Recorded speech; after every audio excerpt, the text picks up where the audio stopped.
Welcome to Fandom Post Radio. This is 2022. You have finally finished listening to our last episode. Welcome, guys. It's a great new year we got here. I'm Kestrel. A great new year. Now let's talk about last season. Yep. Yeah, I mean, you know, it took you guys... We're still here in November 2021, but you guys were listening to our last episode for the past several months, so figured we'd give you some time. Yeah, hey, I'm Kestrel. We are here with the world-famous DJ Horn, a.k.a. DJ No Style, a.k.a. Celibus, creator of Lessons in Love.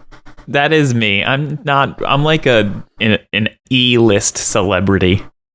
Like, I don't count. I don't matter. I'm here for the podcast.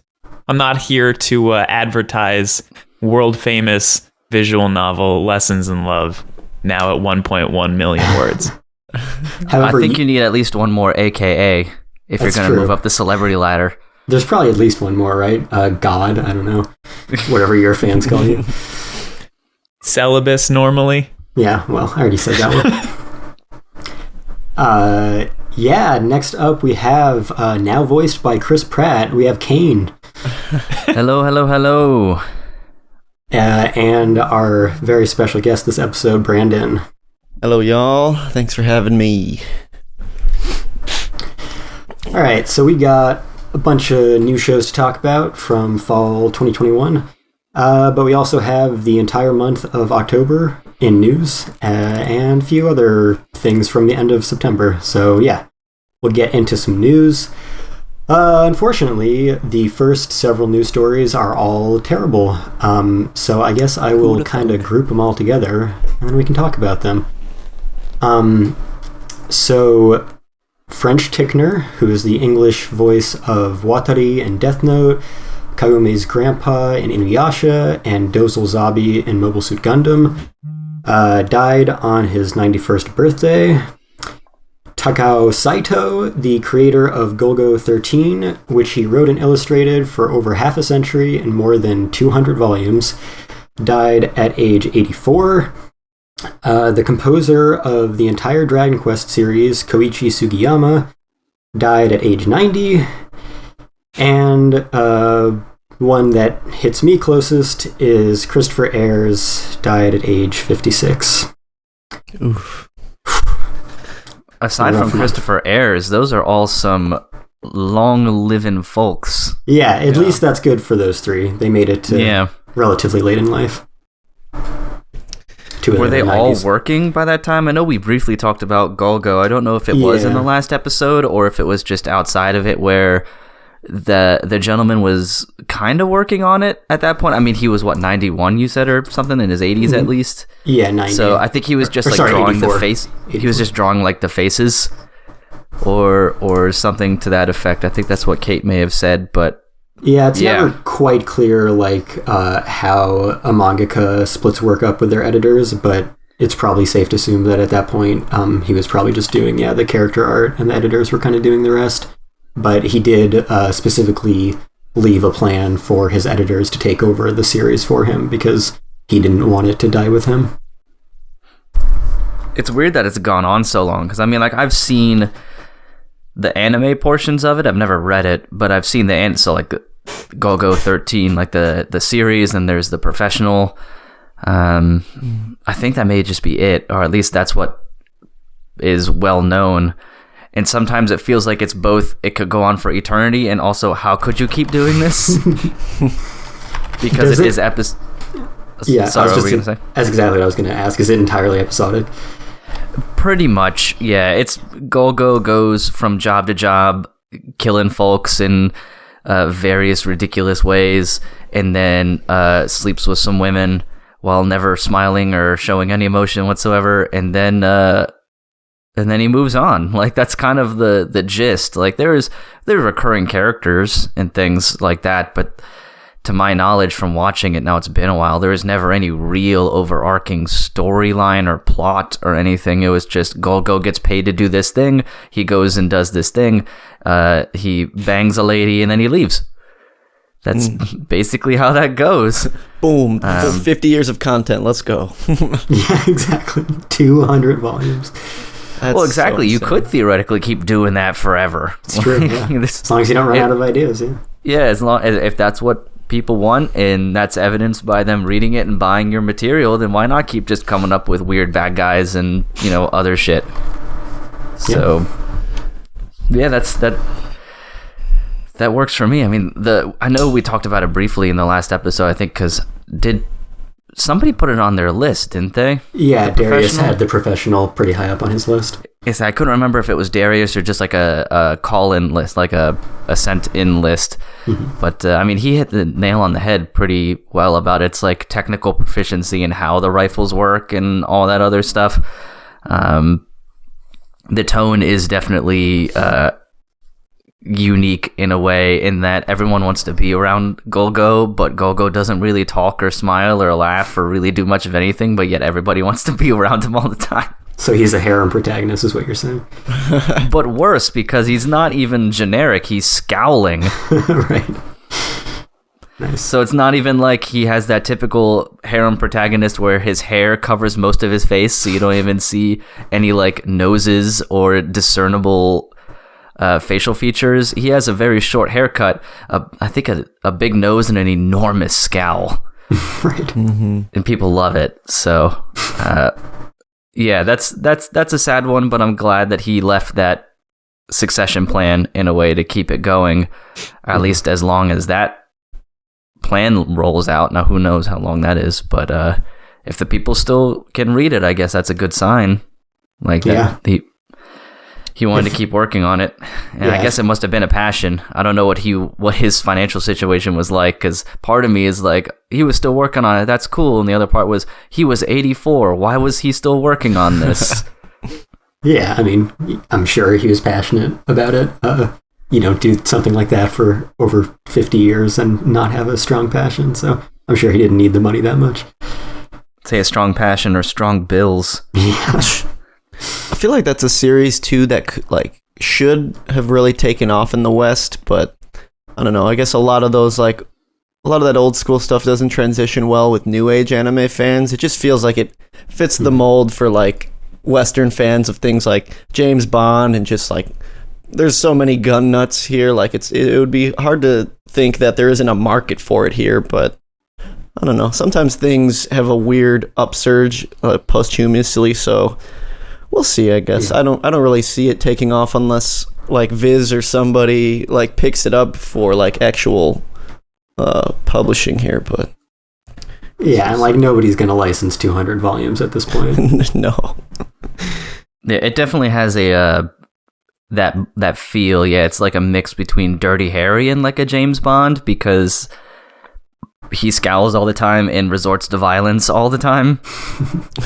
But yeah, I think that's a good point, and that makes me wonder too why it didn't necessarily catch on. But maybe it was just sort of ahead of its time in that way, because when it came out, I'd have to look up the year, but I think this was still when like the bigger anime were like Gundam and Yamato and big like swooping space ballads or comedies, and nobody over here was maybe looking for that feel because they had the movies like Dirty Harry and stuff, and they were like, oh, this is an anime and it's adult and stuff. So maybe that's kind of what held it back. I'm not sure. I bet Darius would know that, or at least would have a better idea than me or most people. You know, the manga predates Dirty Harry, just to put that out there. That's cool. Yeah. 1968 is when that started. It's been going ever since. Jeez. Wow. That's crazy. I can't even comprehend that. Yeah. So the one I wanted to kind of talk about is the Dragon Quest composer. I heard some crazy stuff about this guy that I did not realize. Much more controversial figure. Yeah.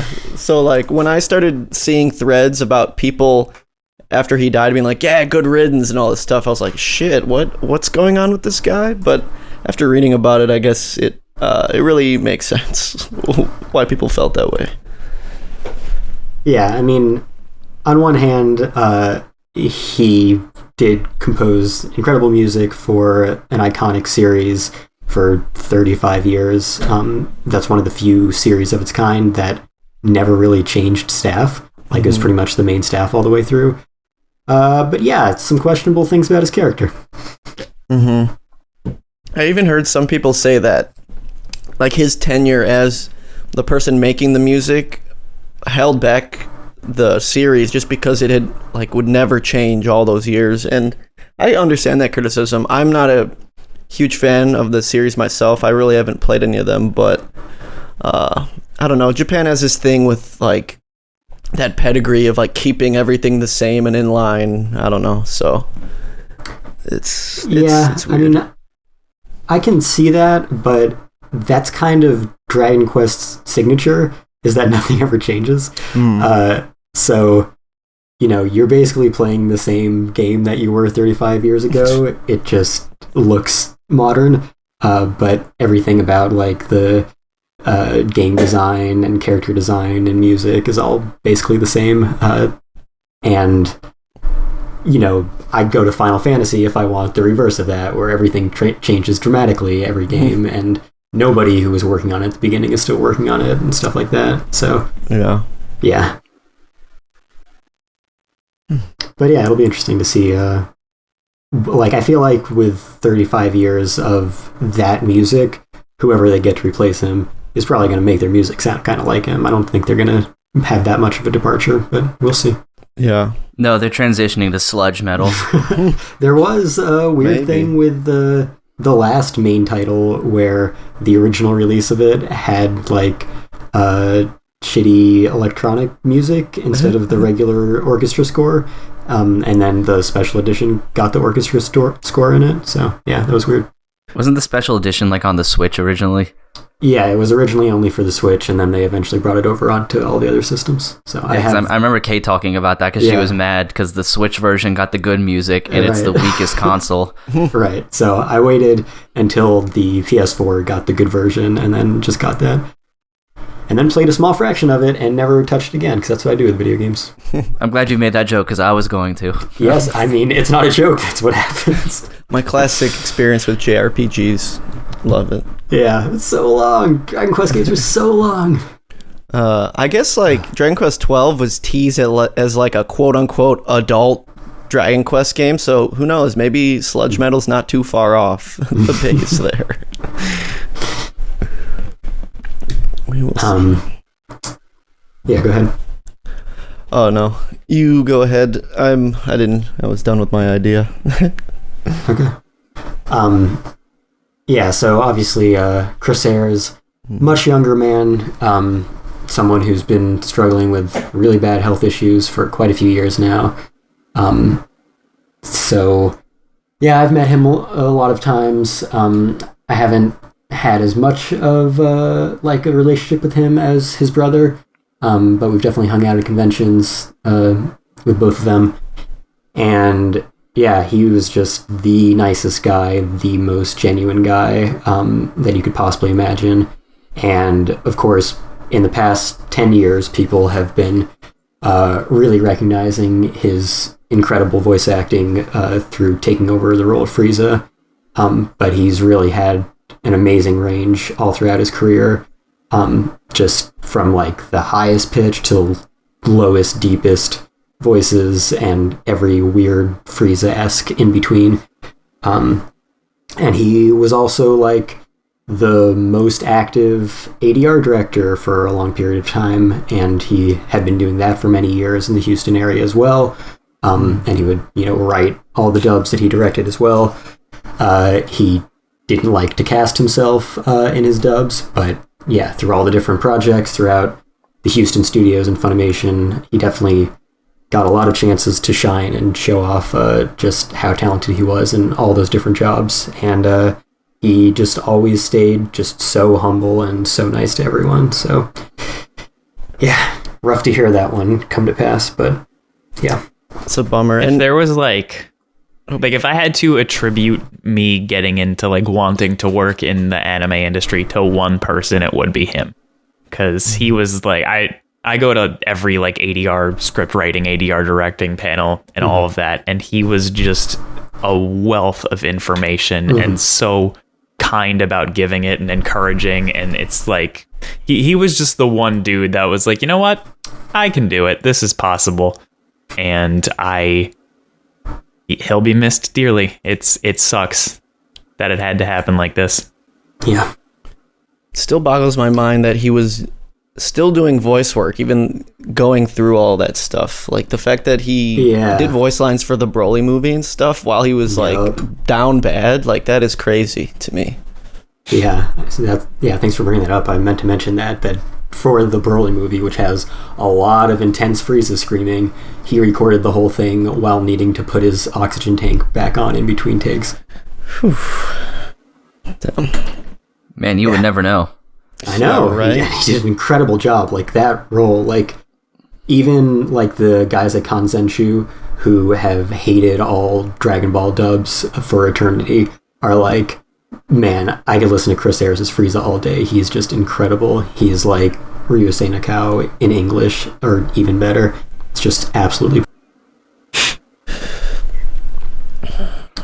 So is there a plan to just maybe like get his brother to do Frieza now? Or because No, I mean Frieza's definitely not going away. Yeah, especially with the new movie coming out, and I don't know if I don't know if Frieza's in it because I haven't been paying attention, but I'm assuming yes, because Frieza's in everything now. Right. Yeah. You know, it's a weird coincidence that I didn't plan certainly either time. I'm wearing a Frieza shirt today, and I also was the day that it was announced that he died. But anyway, he was working with Damon Mills as an understudy when his health started to get bad, and Damon actually voiced Frieza for like the second half of Super, and all the video games, starting with like I guess Fighters, so I guess not that many yet, but he had been taking over that role, and Broly was actually the exception where they got Chris back to do the lines. Yeah, well, I think Fighters, unless you count Xenoverse 2, or like if there are some other games, maybe like cell phone games, I don't know, that has been the newest one. Right, yeah. So yeah, I think Fighters and the last half of Super was the main stuff where Damon was voicing Frieza. But yeah, it was already, under consideration that at the very least, Chris probably wouldn't be able to scream for the amount of time that Frieza demanded in hundreds of episodes and countless video games. If the amount of time really that any Dragon Ball Z character demands for screaming. Right. Because there's tons of those outtakes of Sean Schemmel passing out. Oh, man.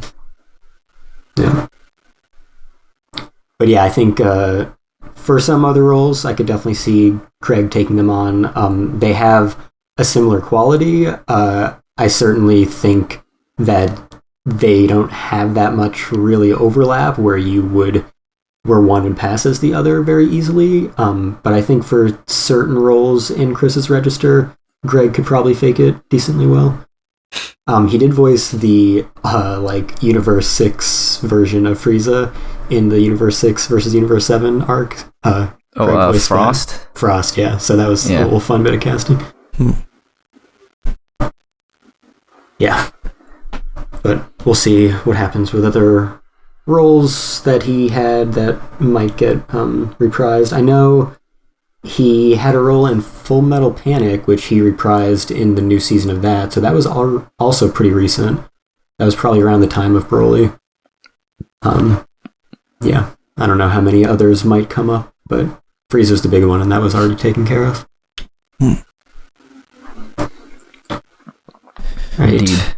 And French Tickener, he was a pretty iconic Ocean Group voice for old men for many years. So, again, he made it to his 90s. Sucks that he died on his birthday, but yeah, definitely another voice that will be missed.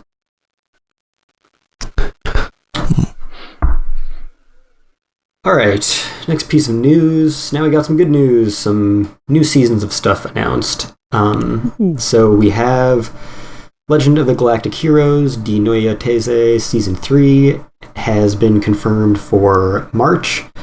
So this is going to be similar to the previous season, where it is being done as a movie trilogy first, and then that's being split up into episodes to air on TV.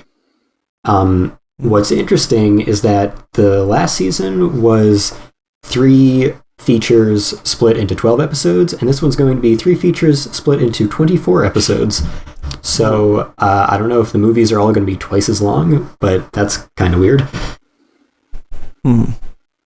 That's interesting. How long are they now? I definitely watched, but so they were like, 24 episode, like 3 24 episode series. Sorry, 4 24 episode 24-minute episodes. Jesus Christ. 4 24-minute episodes per movie before.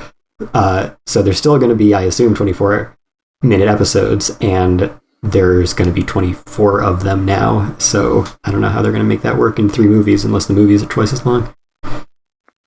that's crazy. They're just going to pad it with a lot of staring off screen.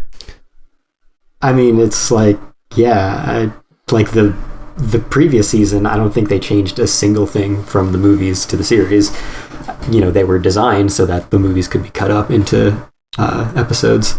So, I always find that interesting about, because I feel like not a lot of other media does this, but like anime has this thing with like splitting up feature films and television and vice versa. So I guess we can bring this back up later, because I want to talk about that with the Demon Slayer train arc and stuff. But I always find it fascinating, and I'm never sure which one's supposed to be the one to watch, because for some series they're like, oh, watch Mobile Suit Gundam as the original, or like watch the 3 movies, and then there's plenty that's the only one. Yeah, and then everyone else, it's been backwards. It's like, oh no, watch the television release, and it's like, okay, I don't know what you want from me. Yeah, I think generally you always watch the first one, because the other one is just going to be a re-edit, except the original Mobile Suit Gundam.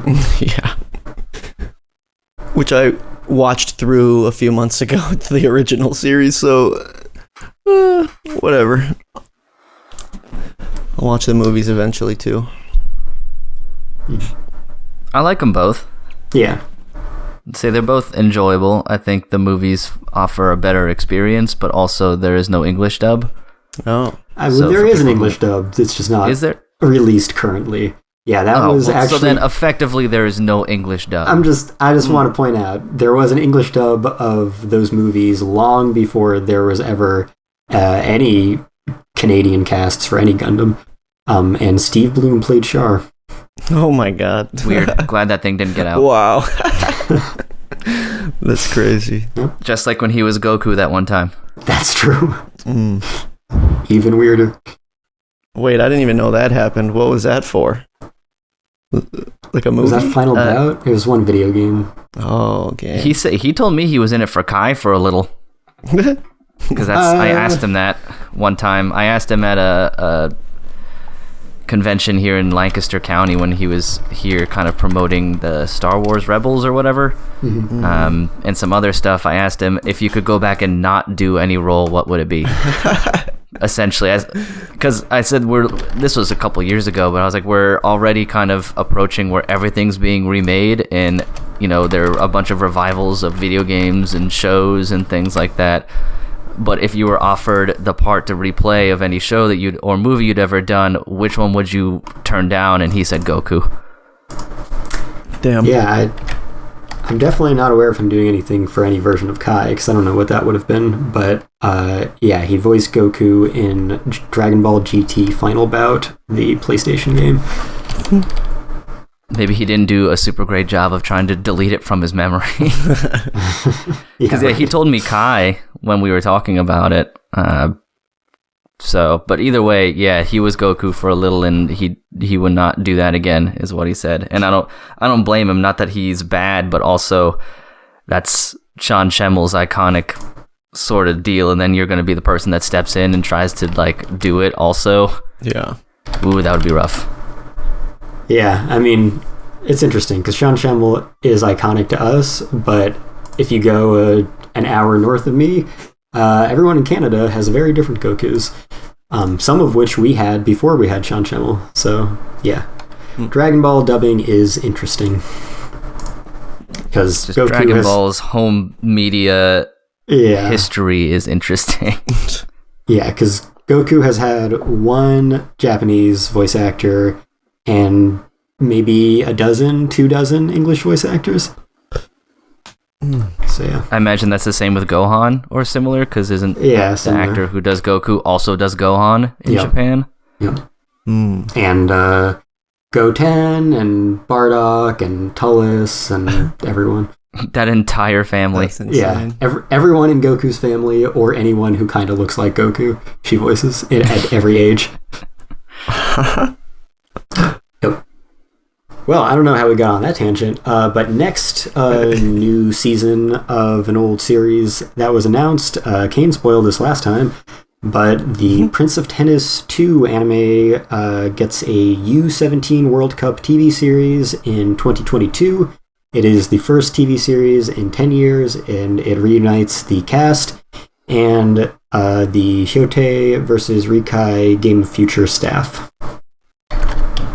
Yeah, I'm stoked. 2022 is going to be either a good year or a really shit year for sports anime, depending on how this goes. But I'm definitely looking forward to it. Can't wait. I'll probably even buy like whatever streaming service it's on if it doesn't come to like Funimation or whatever. Yeah, it'll be on like High Dive or something. Yeah, probably. Yeah, Funimation just licensed all of Prince of Tennis and streamed all of it and even dubbed some of it. So I think you're pretty much guaranteed to get it on Funimation. Might be some other places as well. Plot twist, Netflix original anime. Yeah. I noticed they're not putting original on all their acquired stuff anymore. It just says a Netflix series now. Yeah, they do that with Blue Period. Yeah, they do it with all their stuff currently. They just added Cowboy Bebop. Did it say it on that? They probably didn't even say a Netflix series on that, because usually they only do it for exclusives. But, I mean, the live-action Cowboy Bebop will definitely be a Netflix original series, because it is. That's true. But for a long time, all of their acquired exclusives in anime or anywhere else, like Great British Bake Off would say, a Netflix original series or Netflix original anime, even though, they had aired in Japan like 6 months ago. Yeah. But they don't anymore, which is nice. They still call a lot of things that aren't anime, but whatever. Speaking of potential plot twists in streaming services, so you may have noticed that this season Netflix has simulcasts. That's a new thing. Another potential competitor in that market, Disney is going to stream several anime series next year on Disney Plus in at least Japan and several other countries. They haven't confirmed anything about the US yet, but I guess this kind of comes hot on the heels of their very first anime, which was Star Wars Visions, and I guess they're interested. Everyone seems to be jumping on the bandwagon, and now Disney is joining as well. That'll be interesting to see if that happens for us. I was like all the money out of the weebs. Yeah, I was like really happy seeing Visions become a thing, and then the monkey's paw curled a finger, and it's like, actually, we're also gonna grab the Tatami Galaxy sequel from you guys. And I'm like, no, please. Yeah, so they've confirmed. They've confirmed that title, the Black Rock Shooter new anime, and a original called Summertime Rendering, or I don't know, it's based on something I think, but not something I've ever heard of. Hasn't had an anime before. Yeah. Man, oh man. Well, it was bound to happen. Yeah. I guess so, yeah. I guess that makes basically everyone. There are still a few studios with their own streaming services that haven't entered, but all the like real big streaming services are in this game now. I'm gonna say Amazon entered, but then got out of it. Yeah, they haven't They done anything sucked for a while. so bad But at it. then they got exclusive rights to the Evangelion movies worldwide, and they're still the only place with the last one worldwide. Yep. So yeah, maybe they'll be back.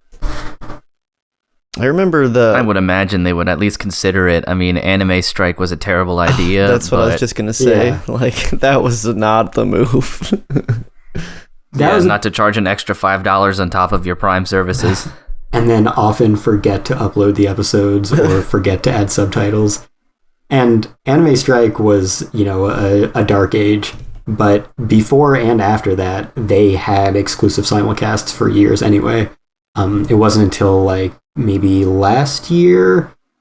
Yeah, I think last year they didn't have any simulcasts, but I think right up to the end of 2019 they still did. They were First, doing exclusives. Vinland Saga, right?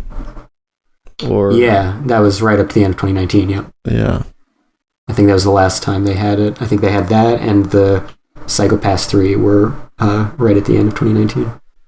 Man, Nothing since then. I felt so bad because there was a show on Amazon way back. It was in like 2016 or something, and it was called The Great Passage, and nobody watched it. It was about like a guy working at they like made dictionaries was the plot, but like Cain and I both watched that, I think. yeah, I watched it. I loved it. Everyone here but me has watched it. Okay, but no one else. But I agree know that has nobody watched else has watched it. Yeah. I agree. Nobody else But has. it was a beautiful show, and it just like literally no one wanted to watch anime on Amazon at that point, so it's like I didn't hear a peep about it.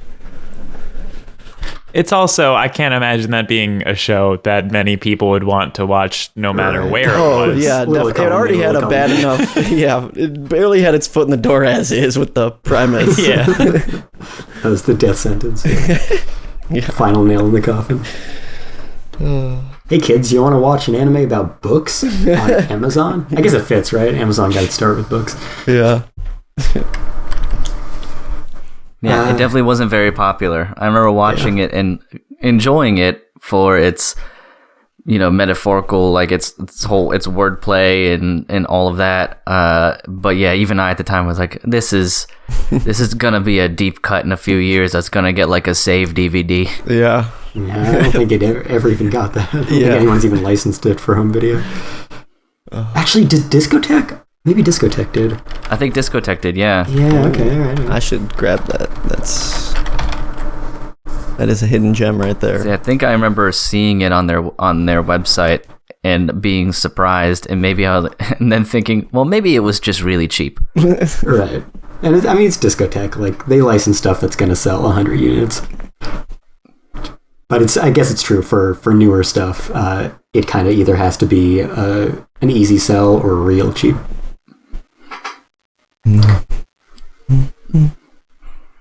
All right, next new season of a show announced is Mob Psycho 100. Season 3 is coming next year as well. Yeah. And I think I had heard it was almost, it had almost adapted the entire manga in the last season, so I'm kind of surprised that there's going to be another full TV series, but maybe that was not entirely correct.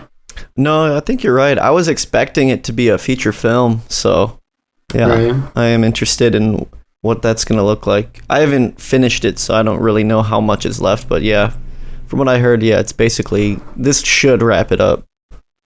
Mm-hmm. Yeah, for sure.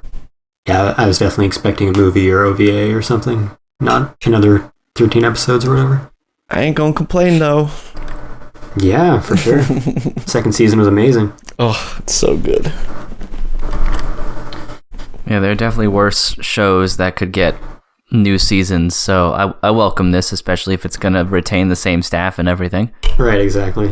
Not like One Punch Man season 2. Yeah, they're just going to switch over to JC staff. No, dude. And that's coming from someone who likes JC staff. I like JC staff. A lot of my shows that I've enjoyed over the years turned out to be them, but they don't have any business doing that. No. Right, exactly. You don't go from like the most Sakuga show ever to a bunch of no-name staff at JC staff with a schedule that like everyone was working way behind schedule all the time. Yeah. In a vacuum, that second season was like all right, but like compared to that first season, yeah, it's just like, ugh. And it's not only that, like the first season had to be that good because the manga has better animation than a lot of anime. For real. So, yeah. So even as not only as a sequel but as an adaptation, that second season was disappointing. Murata's so crazy. Yeah. Did you see the thing he did in the past like month? I don't think he just so. like got bored and made a like 2-minute long One Punch Man animation on Twitter, and it's incredible. Oh, I did see that actually. Yeah. Just got bored. Just got bored and animated a masterpiece. This guy isn't even an animator, mind you. What a legend. Yeah. Next piece of news, similarly, another season 3 coming in 2022 is Kaguya-sama Love is War, season 3, returning cast and staff confirmed, April 2022 debut confirmed as well. Nice. Also very exciting. Hooray! Yeah. Nothing to say about that, anyone? Not me. Cool. Yeah, go ahead, DJ. I mean, I don't know. Like the second season surprised me a lot. I don't know how they're gonna top the second season, but it'd be cool if they did, and I wouldn't put it past them. So Yeah. I want more Chica story. Give me more Chica. I hope that's all I want out of season 3, and I'd be happy. Yeah, I think she's kind of due for it, because I think of the main cast, she's the least fleshed out in any serious way, so that makes sense. Like, all we know about her is that she is exceptional at eating ramen. That is her entire lore now. She's, like, surprisingly exceptional at a few things that don't get talked about very often, but... Like secret genius. Yeah. But I think if Ishigami got that incredible arc at the end of season 2, then we're probably due for a decent Chica story in season 3. Yeah, I support it. Yeah. A few more of her coaching Shirogane episodes too. Would love that. So good. Yeah, like she's so good at all of these things. And like she's a good teacher, but she gets so fed up. And it's amazing. I didn't watch the OVA, but it looked like it was worth checking out from the looks of it. Is there only one OVA though? I can't. Did that stream? I can't remember if I watched it. OVA. May 20. I don't see it. Yeah, I feel like it never was streaming, because otherwise I probably would have. Oh, Crunchyroll has it? Maybe? They still haven't gotten the second season, have they? Really? Damn. Yeah, I think that's still just Funimation. Anyway, hopefully we get it before the third season comes out. That'd be good to see. Alright, and another bit of new information about something that had been revealed slightly beforehand. So we knew that we were getting a Fruits Basket. I don't even know if the format was announced, but an anime about Toru's parents. And now that has been confirmed as being entitled Fruits Basket Prelude. It is going to be a theatrical film. And in addition to the story about Toru's parents, it's going to have an epilogue about the main couple as they ended up at the end of the series, as well as like a recap of the anime series itself. So, yeah. You know, it's not bad hearing that, but I kind of wish that both of those two things were not there. I mean, I think it would have been nicer to just have the Prelude movie. I don't know if they're necessarily all going to be like part of the same package or just like screened together, because I feel like the way they make it sound is maybe I shouldn't have called it a theatrical movie. It might just be like an OVA or special that's getting a theatrical run. and with that run, it's going to have these things alongside it. But I don't know how connected they're really going to be. Gotcha. Yeah, I think it'd be weird if it, like, Right. I mean, I don't know the storyboard, but just conceptually, it sounds weird to go from prelude to epilogue. Unless it's like prelude, recap, epilogue, but then it's just like, why not just do the prelude? I don't know. We'll see. Yeah. Let me see if there's anything else. So yeah, it's Kyoko and Katsuya Honda, First Basket Prelude arrives in theaters in Japan on February 18th, 2022. Love Live Superstar got another season announced. Yeah, I assume every Love Live thing is going to have at least 2 seasons. Yeah, I don't know exactly how this is going to be, but hopefully we at least get it streaming so that we can see the prequel separate from the sequel and not have to watch the recap if we don't want to and all that. All right, and my final piece of news for new anime announced, this is one I'm very excited about, it was a long time coming, is Spy Family has an anime announced. It will be a 2022 TV series by Wit Studio, which is very exciting, and Cloverworks, which is very exciting, and directed by Kazuhiro Furuhashi, who directed all of Rurouni Kenshin, including the OVAs. He directed the original Hunter x Hunter, he directed Dororo, he directed Gundam Unicorn. So great hands for this great series to be in all around. The manga is one of the best Shonen Jump manga for the past few years. So I've been looking forward to this, and I'm very excited to hear that it's coming from all of these very talented people. Dude, I've been needing this. This is a little surprising for me because I had never heard of this until it was announced. Really? And then it just suddenly seemed like it was a thing everyone knew about. And I'm just over here like, what? What kind of reaction did you have with Chainsaw Man? Because I feel like that just blew up more than anything's ever blown up when like the anime was announced and it got the trailer and stuff.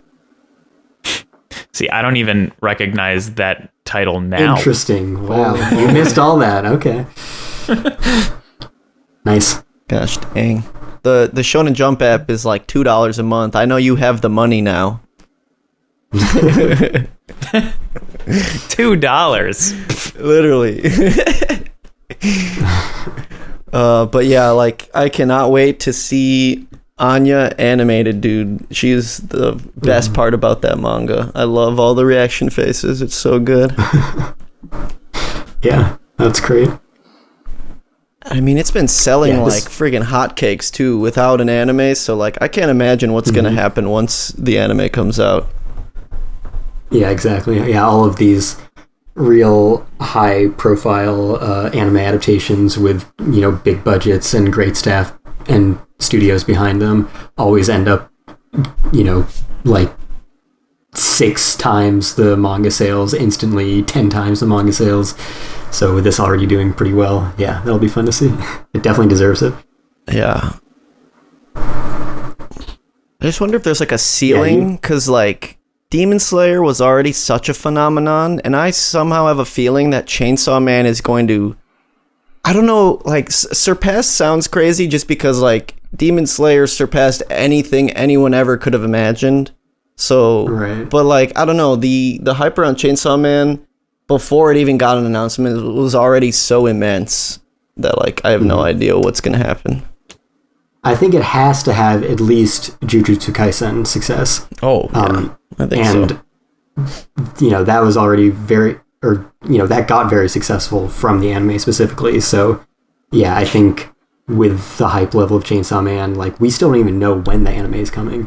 And it's already such a huge phenomenon. So, yeah, I hesitate to say Demon Slayer level, but certainly on or probably well above Jujutsu Kaisen, which is already very impressive.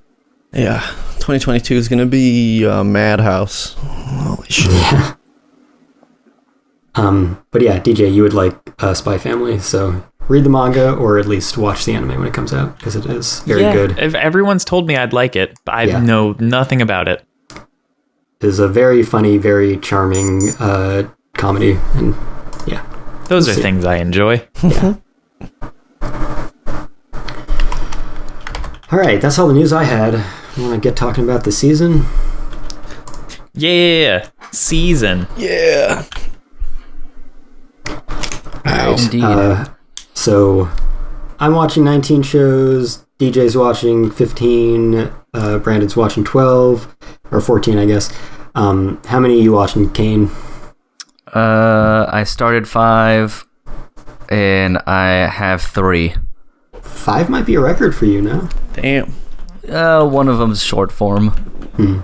Fair. So, I mean, I count it personally, but it's not exactly a full season, 20-minute episode type deals. So Yeah.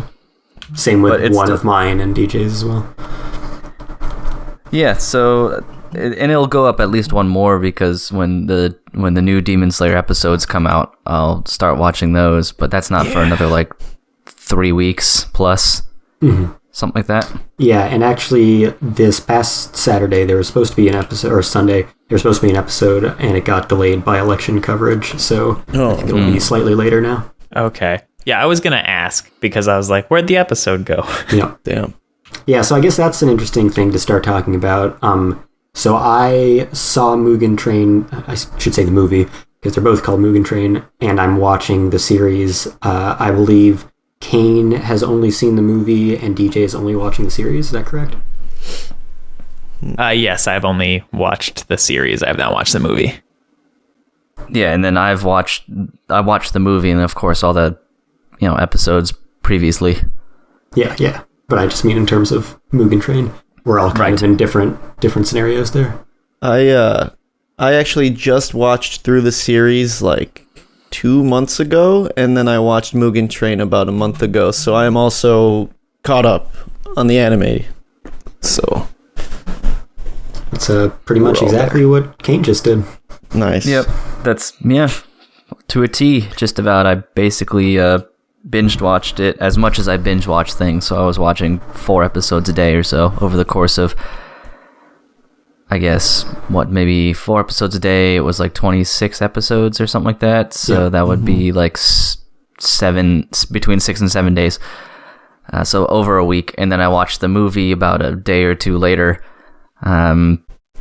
So I guess the only thing I'm really wondering about when it comes to the TV series is stuff that isn't covered in the movie, and if stuff that isn't covered in the movie, is any of it like important, or is it just fun little stuff? Like, I know, Castro, you said the first 2 episodes were like prequels to the movie, essentially. Yeah, the first episode is. Yeah. It's basically just good times with Rengoku before the events of the movie begin. Oh my! So if you want that, then it's pretty sweet. Yeah. The rest, it's all exactly how the movie was so far.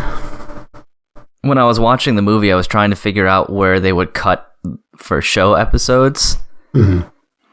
Just like, that would be a good place. Like, I don't know if they made the movie kind of with a TV edit in mind in that way, so they made story beats that could be chopped up like that, or if they had to be creative about where they started and ended the episodes. But there were a couple places where I was like, okay, yeah, I could see an episode ending here, ending there, but I am curious to know how they're gonna cut that up, because it's, how many episodes are they doing? 12?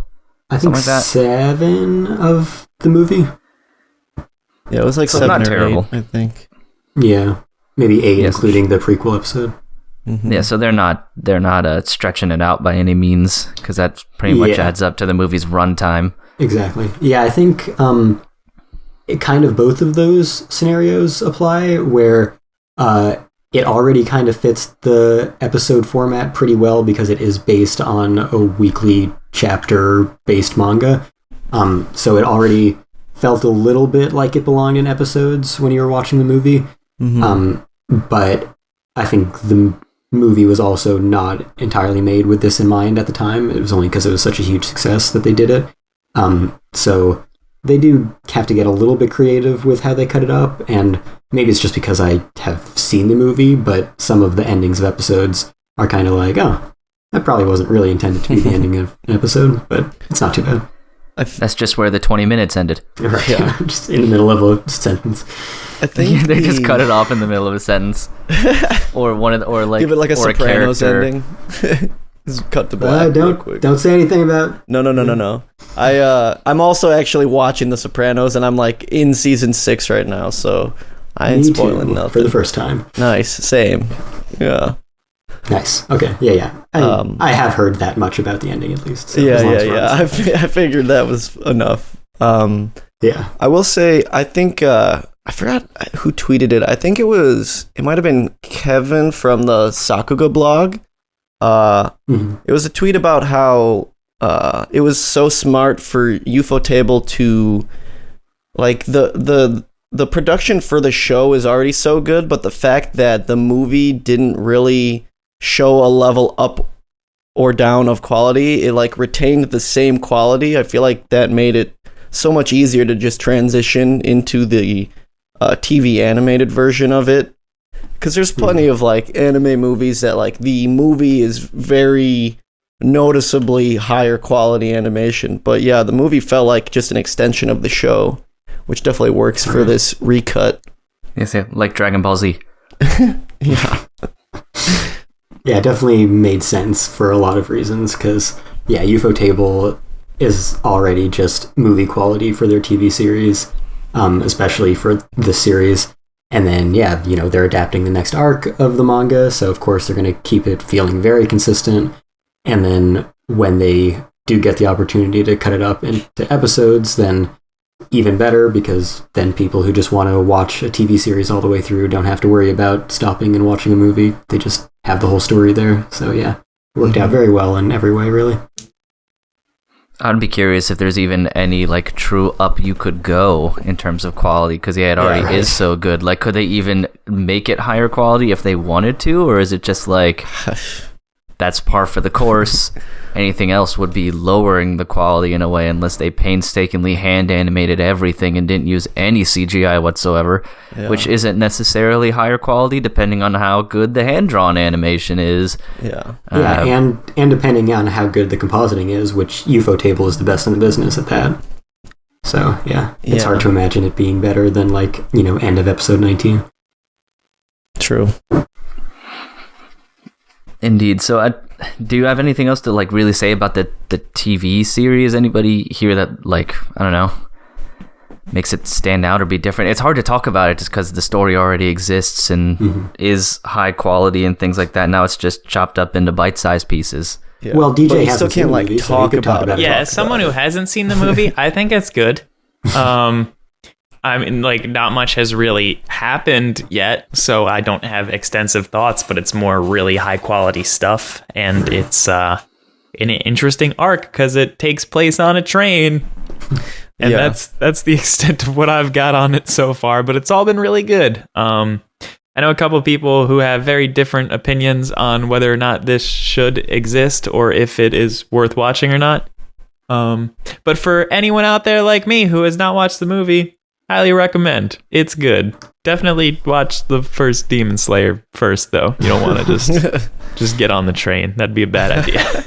Yeah, I mean, I think this should exist, but is absolutely skippable if you'd prefer the movie version of it. I just, you know, I'm glad that people can just stick with a TV series all the way through if they prefer to do it that way.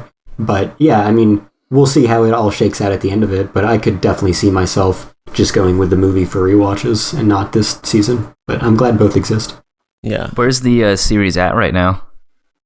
In terms of story? Yeah.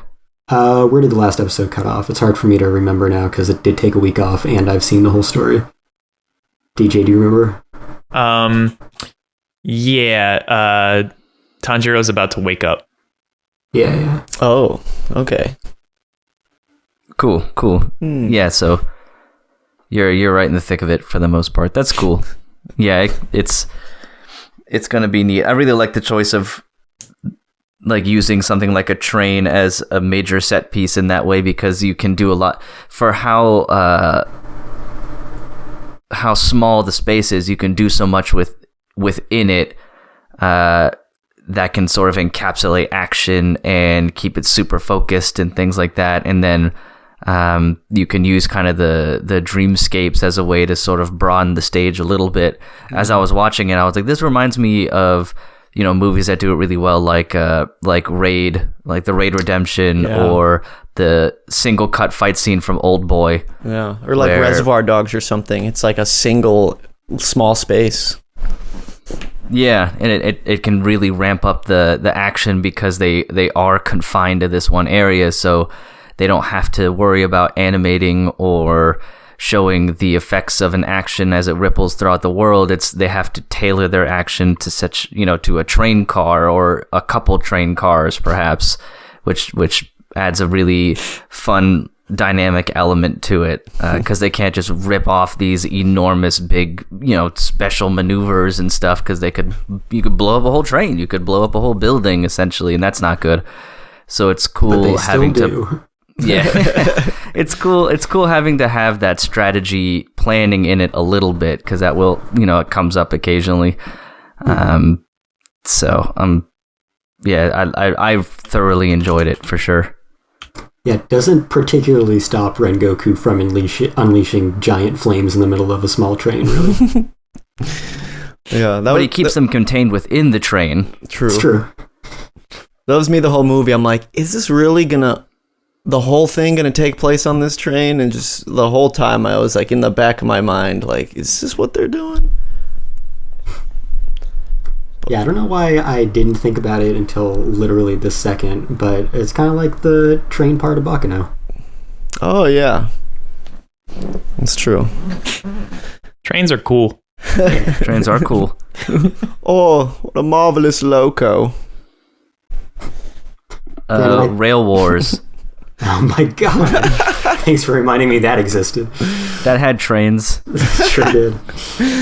What a transition. All right, well, let's say we can parse the list of other shows, unless there's stuff that anyone else wanted to say about the Demon Slayer Mugen Train arc. One more thing. Sure. Fuck Zenitsu. Yeah. Mm-hmm. Damn. That's it. I'm on your team. Right now, Tanjiro is the only person on the train that I like. Inosuke is so much fun. Yeah, sometimes. Sometimes he's a little much. He's a lot. He's very extra, but I like his extra. And I like Rengoku's extra as well. I would like Rengoku a lot more if he would stop yelling. Man, everyone yells all the time.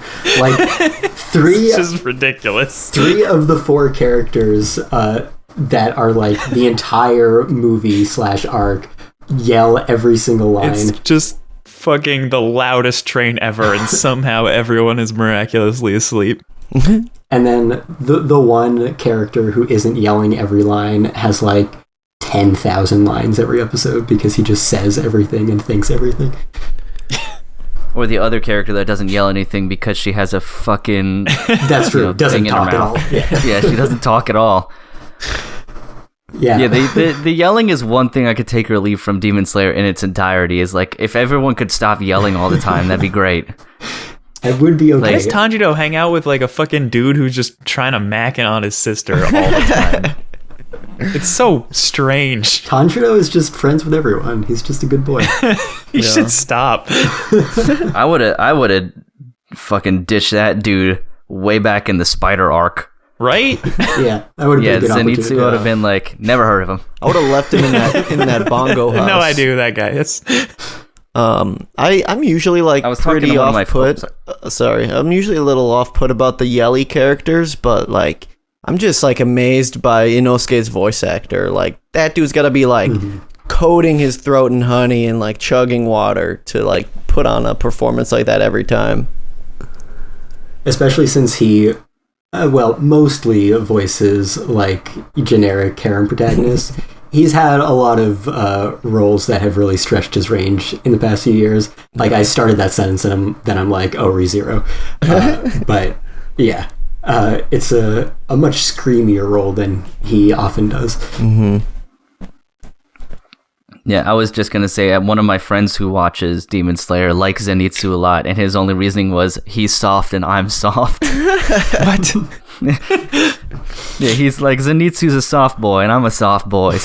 Oh my goodness. So I understand where he's coming from. I'm like, yeah, but I mean, I suppose, but I think he just sucks. So. He really does.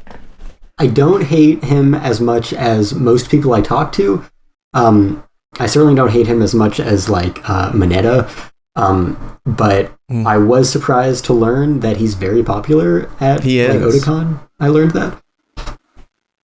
Yeah, I don't get it.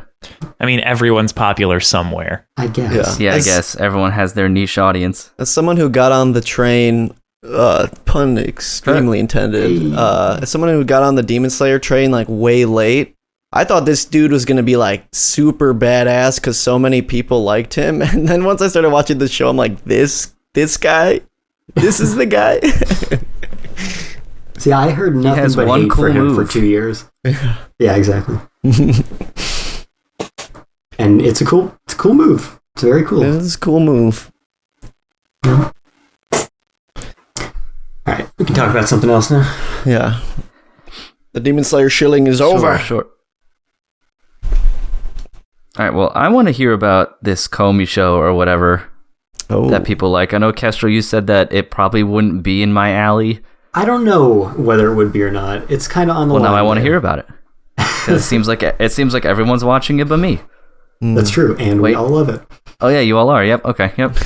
Yep. Yeah, based on this It's list. good. It's, I think the opening is fucking fantastic. Oh, it's beautiful. It's so pretty. Did someone else start talking? I feel like I might have interrupted someone. No, you're good. Keep Okay, going. cool. All right, we yeah. keep interrupting Komi-san. Brandon all episode. No, He's no. really quiet for me, so I don't want to like talk over him. No, you're good. Brandon can't communicate. Okay, so all right, I'm done. I love it.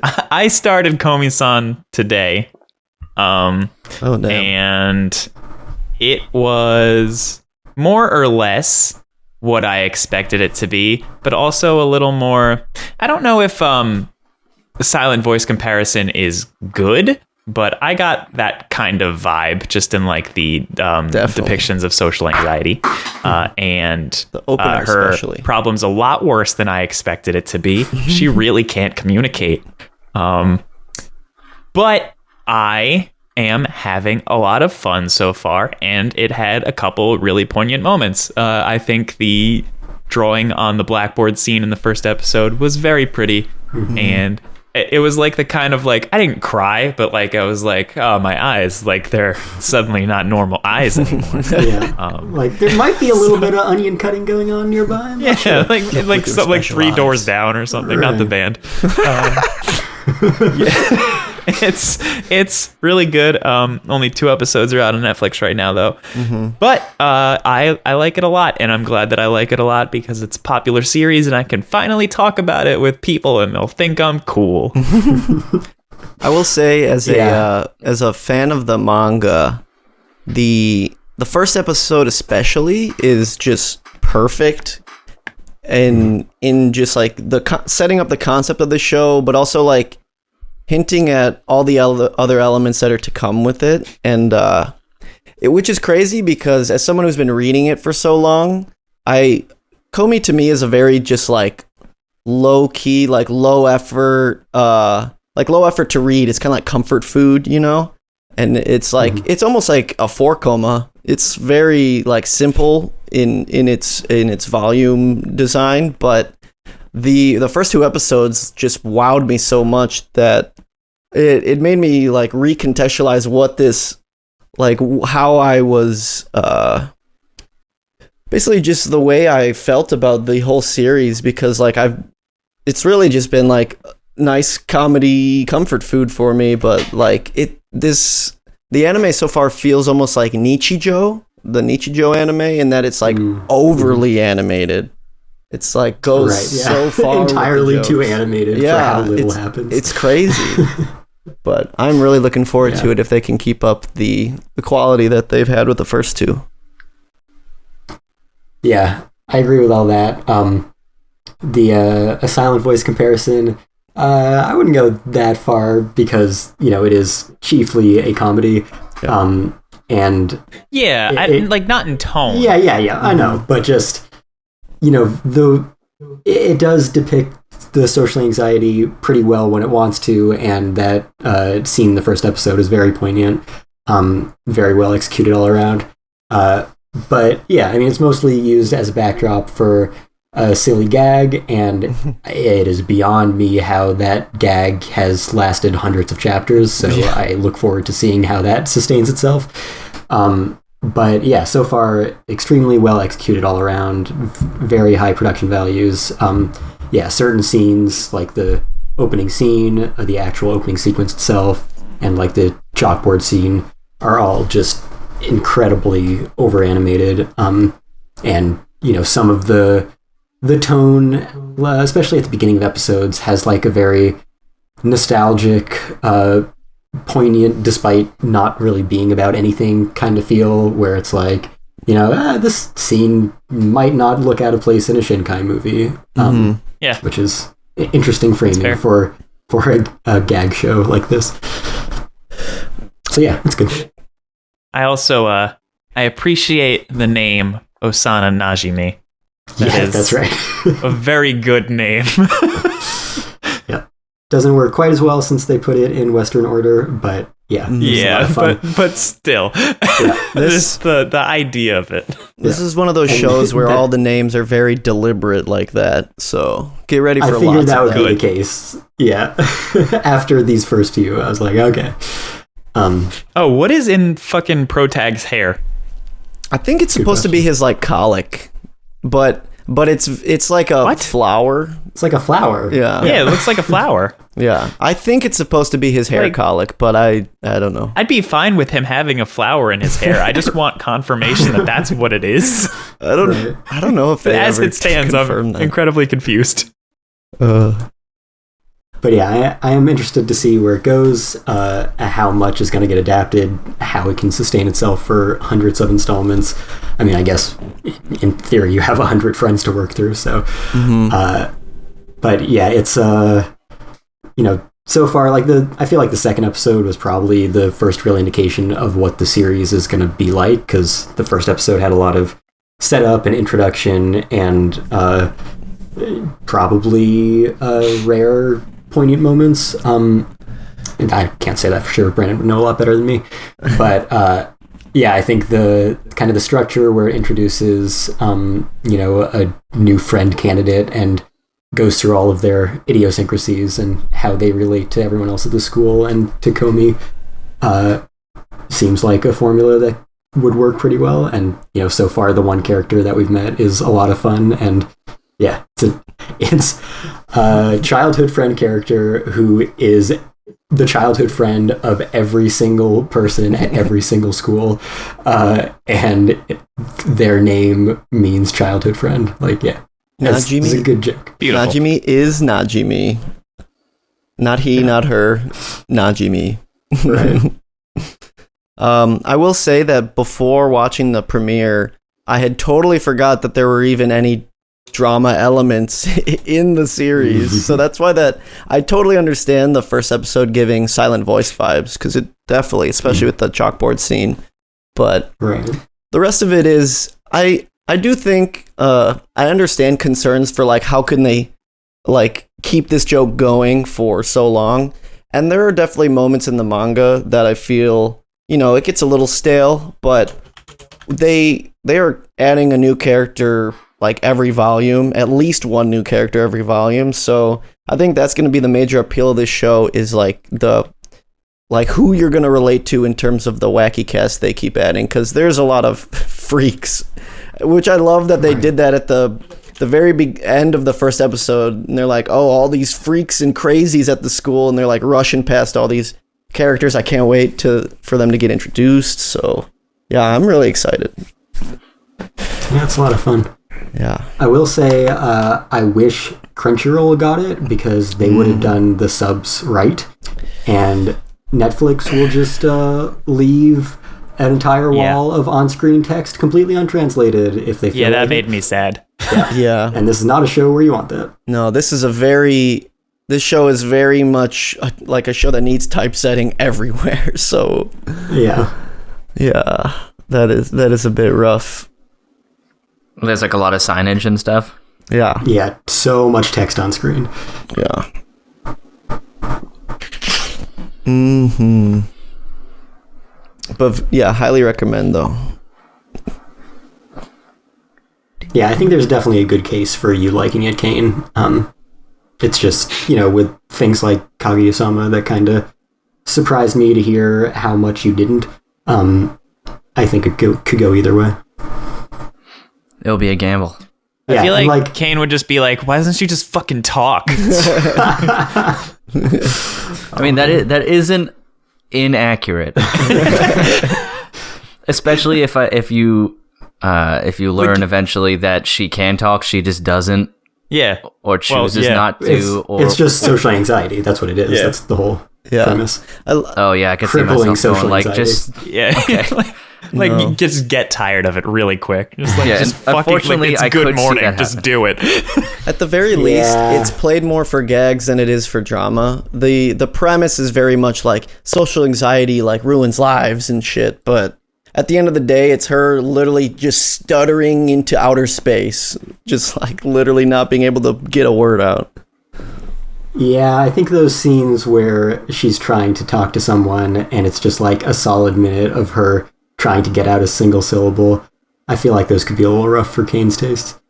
That is potentially, especially because I could also be like, just carry around a dry erase board with you and write down shit you want to say. Hold on to that thought and then watch the show. That's all I'm gonna say. But also, just to relate that to Kaguya-sama, I'm pretty sure Kaguya's voice actress is the one playing Komi-san, which is awesome. I found that Her very range fitting. is absurd. Yeah. She's really great. So fucking good, and it's just gross how good she is. Yeah, the second season of Kaguya-sama really drove that home for me when you would have like the Ba-Kaguya, as people call it, the idiot Kaguya in her head, compared to like the Ice Queen Kaguya. So good. I barely ever recognize her voice because she has so many voices. Yeah. It's like I just never know when it's her. It's crazy. Mm-hmm. Yeah, she's great.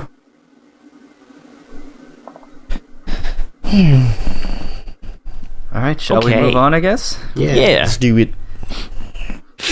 Okay, I know what I want to talk about. Okay. DJ, Yes.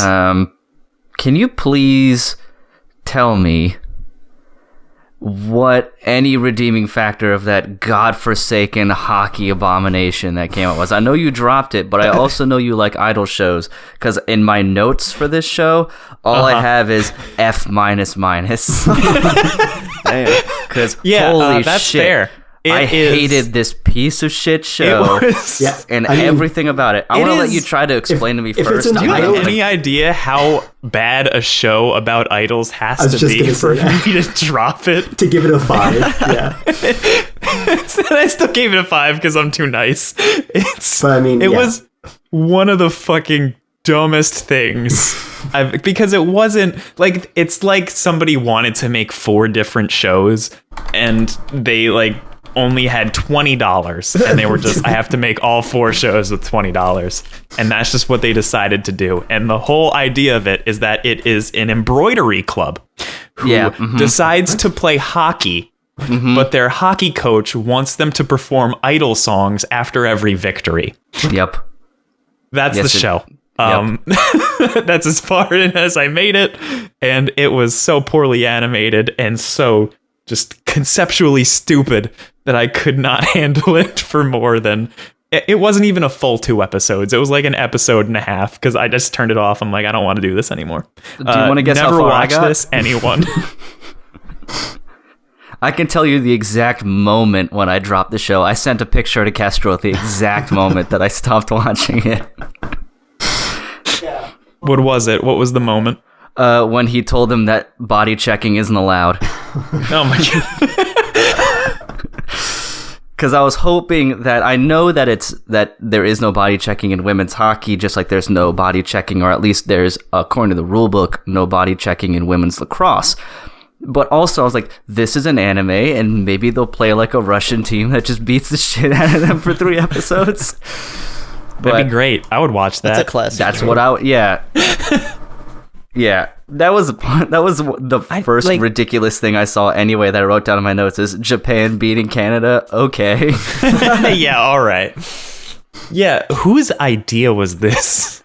Oh God, I hate it. And the worst part is the idol shit comes out of nowhere. Yeah, it comes out of nowhere. I didn't know that this was an idol show. Like, Well, I was like, oh, nothing told you. hockey girls. Like, oh, they're all dressed in hockey stuff, and that is enough. I don't have to read the description. I understand from the picture what this show is about.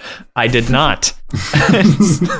It starts with a fucking, I guess, like a daydream or like future sequence or something. I don't find out. No one finds out. Idiotic. Yeah, they beat Canada, and then it's just out of nowhere. They just fucking they go to the middle of the ice, and it's just an idol routine. And I'm like, what am I watching? Why am I watching this? I didn't even listen to the whole song. I skipped ahead. Okay, not necessary. I can't do this. I was like, I wanted hockey. And the reason, like, DJ, you're absolutely right. And that's because before this episode, you know, what we're doing right now, I wanted to make sure I was right, but I looked through all of the advertising material, and I could not find a single thing about idols. There was they just poster. blindsided us with it. Yeah, there was the poster, there was the description on like Crunchyroll's website, there was a trailer. I watched a trailer, like an official trailer. There was not a single mention about idol shit. Kestrel, if you were sitting next to me when I was watching this, the second they said "We are Princess Smile," I let out an audible "uh-oh." The producers were just like rubbing their hands together and like, this is gonna be the next Madoka Magica, boys. Let's do it. They might have like mixed up like fucking scripts or something. Right. Like their idol show got mixed in with our hockey one. Oh man, I can't remember the last time I was so angry watching something, like so just It was bitterly very angry. My notes in order are idol shit out of nowhere. It shows the pinnacle of their athletic achievement in the first 2 minutes, so this show is worthless from a drama standpoint. Japan beating Canada, that's laughable. And then everybody and everything looks completely generic. Yeah. Like, because they all look the same. Like, Kessler, you're right. You're like, that's the gist. Yeah. Yeah, it's a mobile game. Yeah, which I didn't know either, and makes sense. Yep. What do you even do in the mobile game? Like, is it a hockey mobile game? Is it an idol mobile game? Is it an embroidery mobile game? What do you do in it? I've never even played a mobile game, so you're asking the wrong person. I bet it's mostly an idol game with some shitty like hockey's like mini games put into it. I can Just see to, that. And so they could say it's a hockey thing or whatever. everywhere. But God, I googled this, and the first video that came up with all it said was the hockey anime is a lie. What do you even do in an idle mobile game, DJ? They're normally rhythm games, so you just Okay. yeah, I can see that. Yeah, I always imagine them as DDR. That makes sense. pretty much. Most of them are. Idolmaster has like a simulation aspect to it where you will like train the girls' stats and like talk to them and like schedule stuff for them and stuff. But Love Live, it's just you play songs and then get points. Gotcha. Yeah, I think I had heard about like what the idle game or Idolmaster games were like, and that's why They're I like kinda had that full-fledged idea. games, the Idolmaster games. Love Gotcha. Live is just pure mobile game. That makes sense. Ugh, who even goes to a hockey game and be like, I wish the players would sing. You know, Like, no wonder that coach has problems getting a team together and making this idea happen. I remember the guy who plays the mascot, he's like, this idea is ridiculous. And I was like, you must be the audience insert. Because this idea is ridiculous. Not a single person's going to go to a hockey game and be like, man, I just wish some J-pop would start. Like, that's not what it is. That's not the demographic. Like, I can't imagine this show being good for anybody. there were so many strange choices. Like, why the embroidery club? That's another Right. question I want answered. Like, why that? Well, It's the why was first that I've their heard of that. decision? Yeah. Yeah, that was they ditch it in the first, like, 3 minutes, so... Well, they're still there in the second episode. Are they? Oh my They god! are. I thought they gave that up the second they were like, "We're gonna go do the hockey thing." No, it was like, oh, hockey was fun. It was kind of weird that the teacher made us dance, though, and they're just like knitting a sweater. And that was like, when I was like, I can't do this. God. Yeah, I think I officially made it through about 0.4 of an episode since I did skip the Idol song. But It's holy bad. shit, that was bad. Yeah, There's nothing good about it, really. there's not a single redeeming thing I could put in because even the hockey action, like you mentioned earlier, DJ, was very poorly animated. Yeah, it was bad. I feel I gave it a 5 still, though, because I hate like giving shows worse grades than that if I only watched like an episode and a half, because I want to give everything the benefit of the doubt, but I'm probably going to change that. Your number grade says 5, but our conversation says 0.5. It really does. Like, now that I'm actually able to express my thoughts about the show, a 5 doesn't seem fair anymore. Ugh. Ugh. Well, I'm good then. I just wanted to get your. I saw that you had watched it, and I'm glad somebody else at least tried it, so it wasn't just me. Yeah, I suffered with you. Don't Yeah. worry. Thank you for You your made service. it farther than me. You are a champion. I really am. Okay. So, Yeah, we can definitely do we move on have, to No, something else. that's out of the way. yeah. Any choices for our next television show? Is there anything that anyone is like passionate to talk about? I know normally I pick the shows, but I know sometimes I skip towards the top of the list and pick ones in the middle for some reason.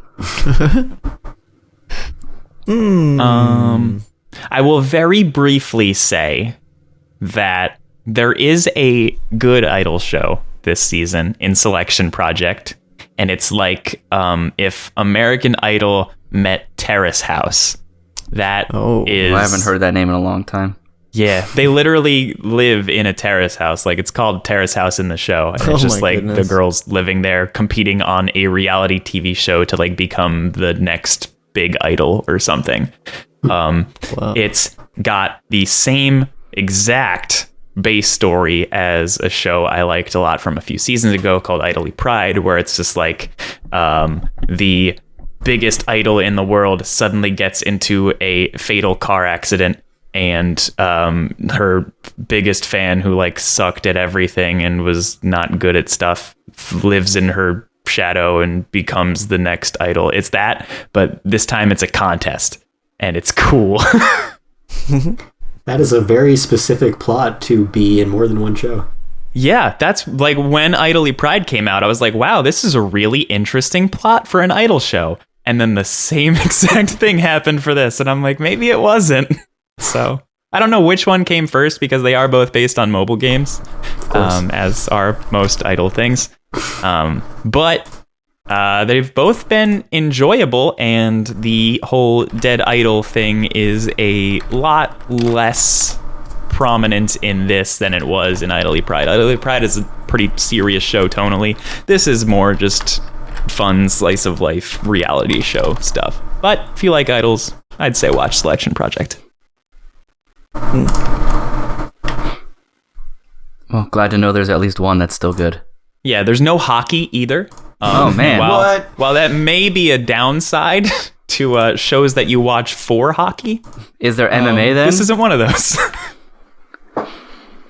So maybe boxing or some other violent sport they could turn into an idol show. Yeah, we might get there. I mean, they've only had one contest so far, so it's like they could have, the next tournament could be hockey, and we'll And find out. it crosses over with this other show. Oh God. All right. So, Okay. What else?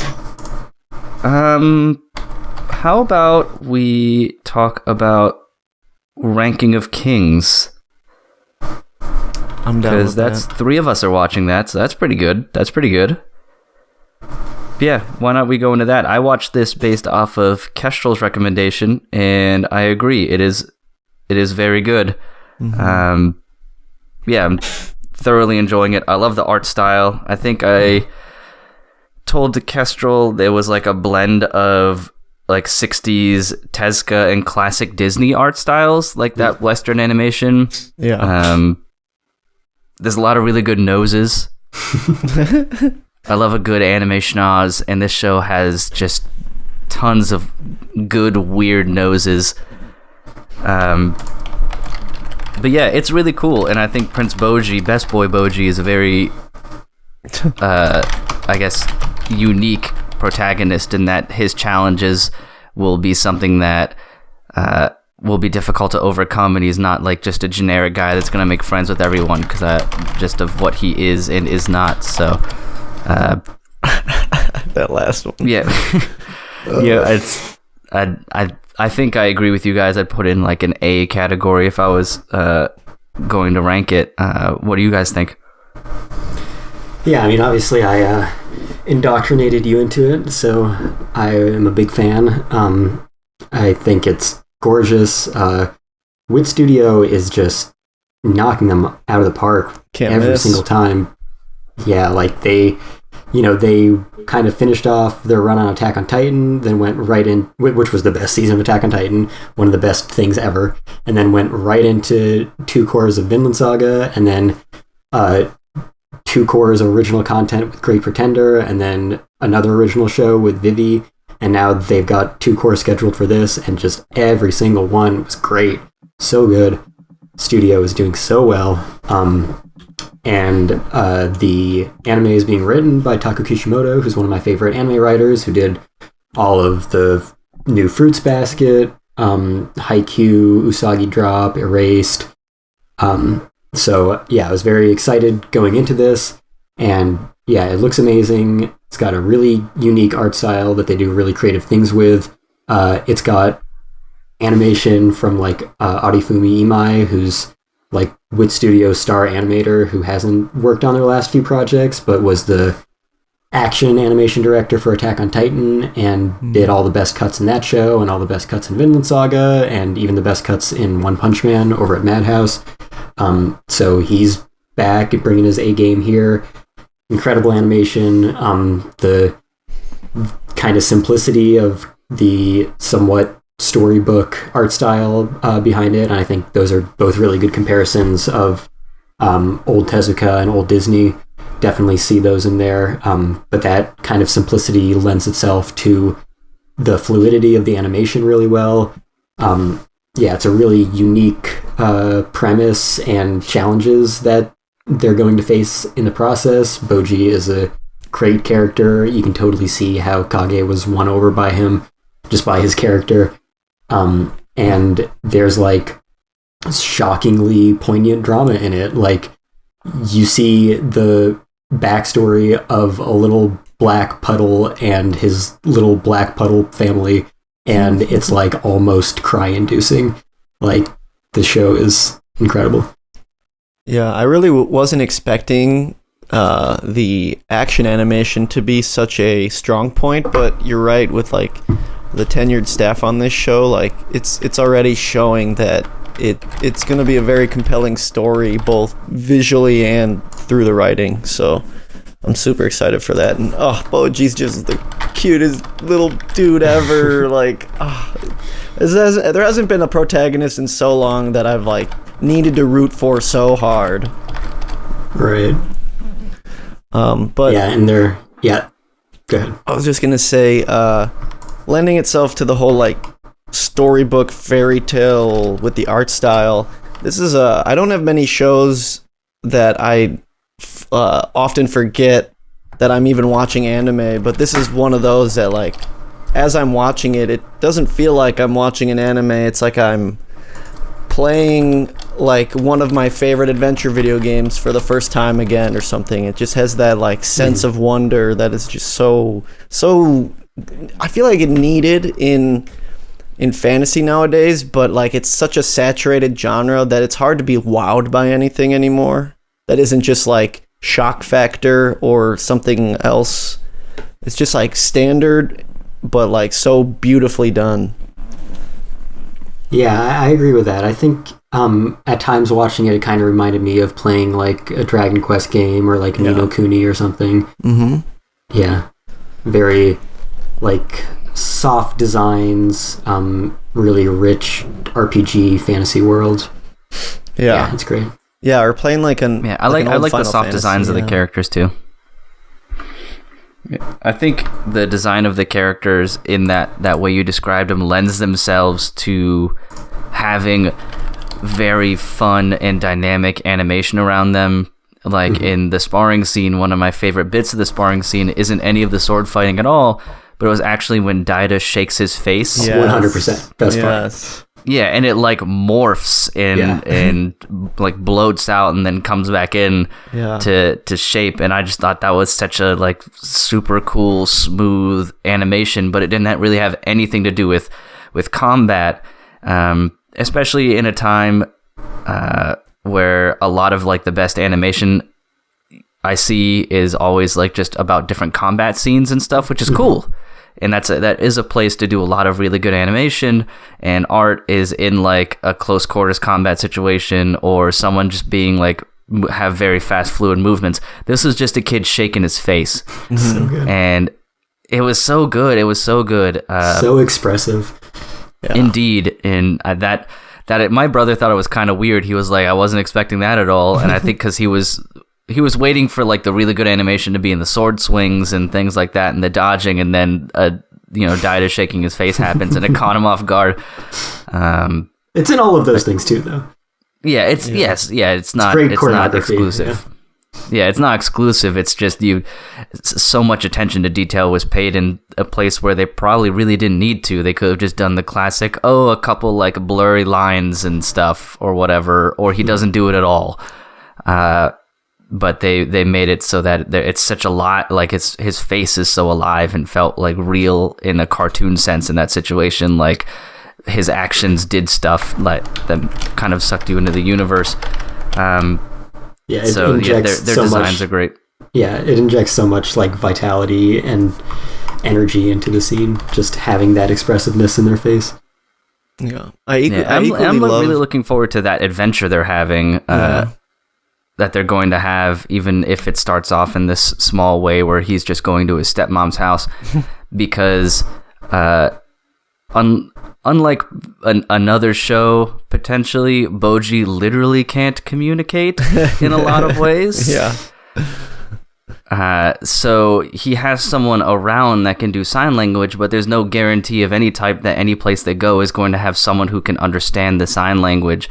And Bojji may not always have Domas and that other guy around to kind of communicate for him. There will probably be times where he's alone and has to work it out. And Kage was the first thing that could understand Bojji without using sign language. So I think that'll present a lot of very unique challenges that could pop up and make adventures feel a little more like dangerous, a little more exciting, because at the drop of a hat he could run into someone that isn't even willing to give him 5 seconds to figure out what he wants to say. He's just, you can't talk, well I guess I'm just going to kill you, right? Or whatever. Like they won't have the patience to try and figure it out. So I think there's a lot of places this show can go using those obstacles outside of just he's going to face an enemy that's kind of strong and smarter than him. Like it could be a litany of things that gets in his way and obstacles and adversities he has to overcome.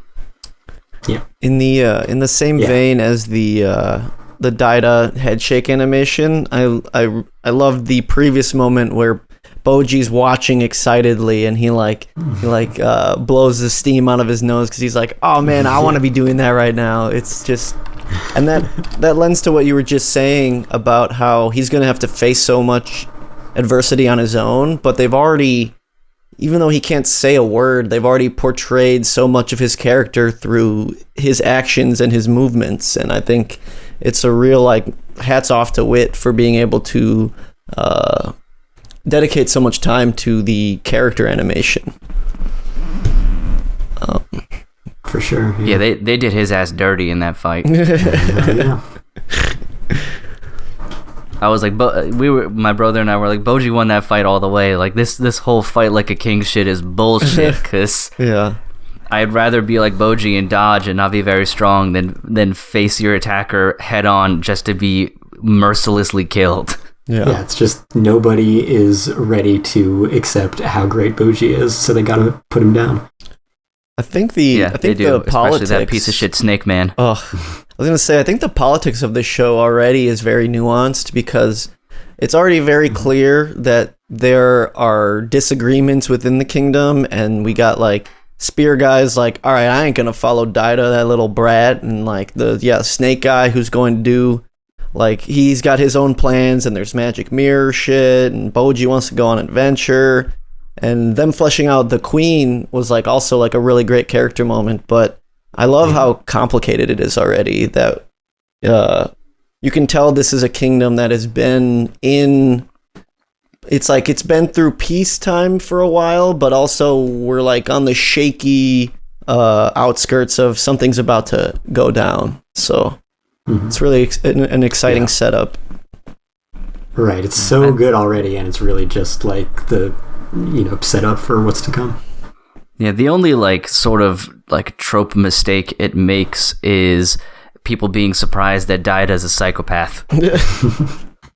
I was like, I feel like everyone at the very least got their big red flag when he like beat Bojji to near death, just in the courtyard, and then when he became king, and he was just like, all right, well, everyone who disagreed with me should be dead, and let's lock Bojji up forever or whatever.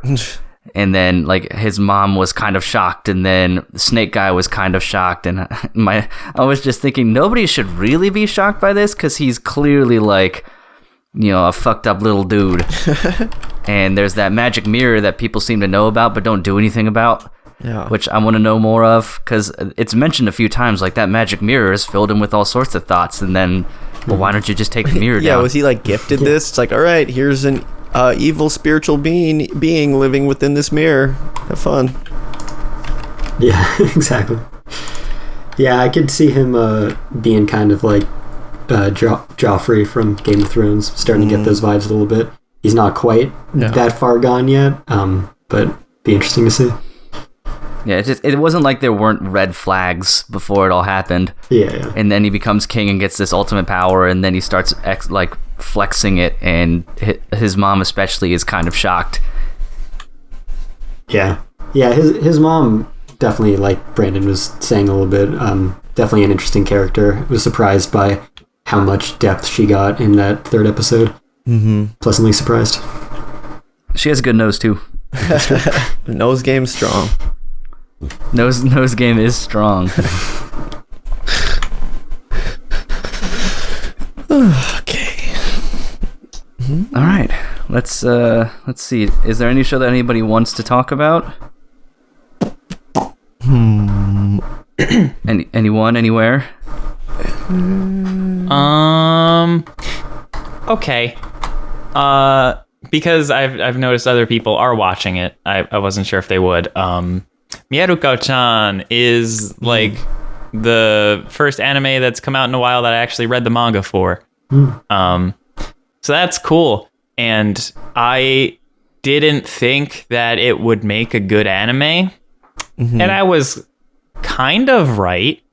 But it is a lot better than I expected it to be, and I'm still enjoying it for what it is. There's just way too much fucking fan service. Yeah, that's why I dropped it. Yeah, it's kind of bad in the earlier volumes of the manga too, but it is not nearly as bad as it is in the anime. It was so blatant and so tasteless, and I hated it. And it's like shit like that makes it harder for me to take shows seriously. And this is, I mean, it's not a show that you're supposed to take seriously because it is a comedy at heart, but it makes the horrific moments less horrific when it's like a butt 2 seconds later. Yeah. So and also when your joke is and then it gropes her, it's not that funny. So yeah, it doesn't work very well for not comedy. really at all. That's one I'm like really struggling with, because like I'm trying to come from it like several different angles, but like the show itself is not helping me make a case for it, because it's like I understand, as someone who is a fan of like the horror genre, it's like, okay, I understand fan service to an extent in this show, because old horror and fan service kind of go hand in hand. Like, slasher films are basically built on girls showing off their tits and then getting stabbed. But that's true. But you're right about it just being so like blatant in the show that it definitely does detract from the whole horror premise of it. And I'm trying really hard to like enjoy it too, but it doesn't it's make like a good it's case trying for to itself. make you not enjoy it at times. Yeah, exactly. Yeah. Like, if it gets to the point where like a character can't drop something without you being like, and this is what their underwear looks like, it's not good anymore. Like, don't do that. It's upsetting because there are a lot of moments in this series that are really moving and really touching, but it's like it's so less impactful when it's just surrounded by butts. Probably it makes you not be able to be in the moment of what's going on because you're just waiting for it to turn into another like perverted butt joke. Like, I agree with a lot of what you said.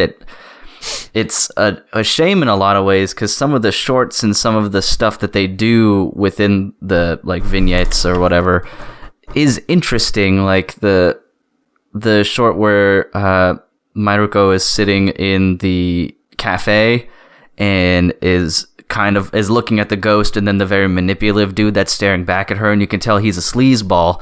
And how she gets out of it is the whole watching a wrestling video on her phone to convince the ghost that that's what she was looking at. I was like, oh, that's kind of clever. And also you see like the inner workings of people, and the ghosts sometimes reflect who they are as people. I was like, oh, that's neat. And then the next short is, you know, some like one of them bending over and then their ass is just in the screen for 30 seconds, or they're in the bathtub and it's a whole minute of a long panning shot up the body and then like, down the body and then so back long. up it again. That's the worst part. It's just like lots of these shots are like at least 10-15 seconds.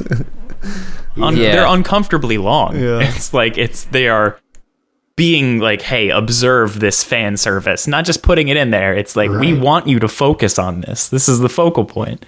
It sucks because like the cat one, that's another that's really one. in the manga it was super moving. It's so adorable and just touching, and then it's the butt. Just stop with the butts. But have you seen this butt? This is I like that one too. It was a simple but effective, like, don't judge a book by its cover kind of story. And then when the rough looking guy has like the cute cat spirits come out from around him and you're like, oh, he must have cats and likes cats and everything. And then once again the next one is just like, and now here's some groping for you in case you got bored by the good content. It's just unfortunate. Yeah, I dropped this one, but I did give it 4 episodes, which is more than usual, because I just like, just give me the good ones and leave the fan service at the door, please. Especially because it is like, I'm assuming they're like 16 maybe, which is weird for me. I mean, I don't like a lot of fan service, period. 17. But then when they're also like clearly minors and not even the loophole of they're also 3,000 years old, it's just these are just 16-year-old girls. It's a little weird for me. I just couldn't get around any of it because I'm not a huge fan of fan service anyway, but I can tolerate it if the content is still good. But this was just like, it was too much. This is another one that it's like borderline ecchi at this point, I'd say. Yeah. This is another one I'm having the issue that one of you brought up earlier about Komi-san, where it's like, how do they keep this going for so long? Is I've only watched the first 2 episodes, but I am wondering, this is a show that even after the first 2 episodes, I was like, this will maybe get stale for me if by the end of episode 12, it's still the same thing.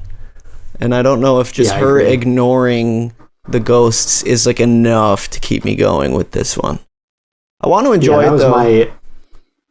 I was just going to say this series suffers from it started because the dude made a one-off. And the one-off like sold really well, so they're like, we want you to make a full-length thing, and he started publishing one before he had like a story. So it's a lot of just sketch stuff in the beginning. I gotcha. They, at least in the episodes that I watched, to kind of answer your question, that's essentially what it is for those first 4, but you get the occasional, like, the one sketch, like, the ghost at least thinks that Maruko's looking at it, and then you get a little bit of, like, tension there, because it isn't just the ghost saying, look at me, over and over again. It actually thinks that it's been seen, so then you get a little bit of tension there. But yeah, for the most part, it is just ghost is there, it repeats its signature phrase over and over again as she ignores it, and then eventually it goes away. Yeah. I think the monster designs are good too. Like, I think this show has, like, whoever's directing it understands the, like, how to direct a tense scene when they start doing, like, close-ups and the eerie music comes in. But yeah, I guess there's too many other things detracting the attention that it's hard to come to terms with this show. Oh man, I just thought of the scene in the bathroom and I was like, I don't need this either. Yeah, I think it's probably worth mentioning that the director and studio are the director and studio of Interspecies Reviewers. Important context. Yeah. And now it's all starting to make sense. Yeah, I definitely had the concern about it being the same joke over and over again, and it is. And that's a bit much already, and then the fan service on top of it does not help. So, yeah, it can be funny occasionally, and it can even be touching occasionally, and it has some good grotesque monsters, but it's definitely on the fence about whether I'll keep it, and it has a pretty good chance of getting dropped. This is one of those that it tricks me, because anime is meant to make people read the manga, but usually it's like you watch it and you enjoy it and then you read the manga. This might be the case of I watched it, it didn't do it for me, so I'll read the manga instead. So I guess they kind of still that did is a the good job. segue. Yeah. DJ. Oh, okay, go. Sorry. Did you have such an experience this season? Uh-oh.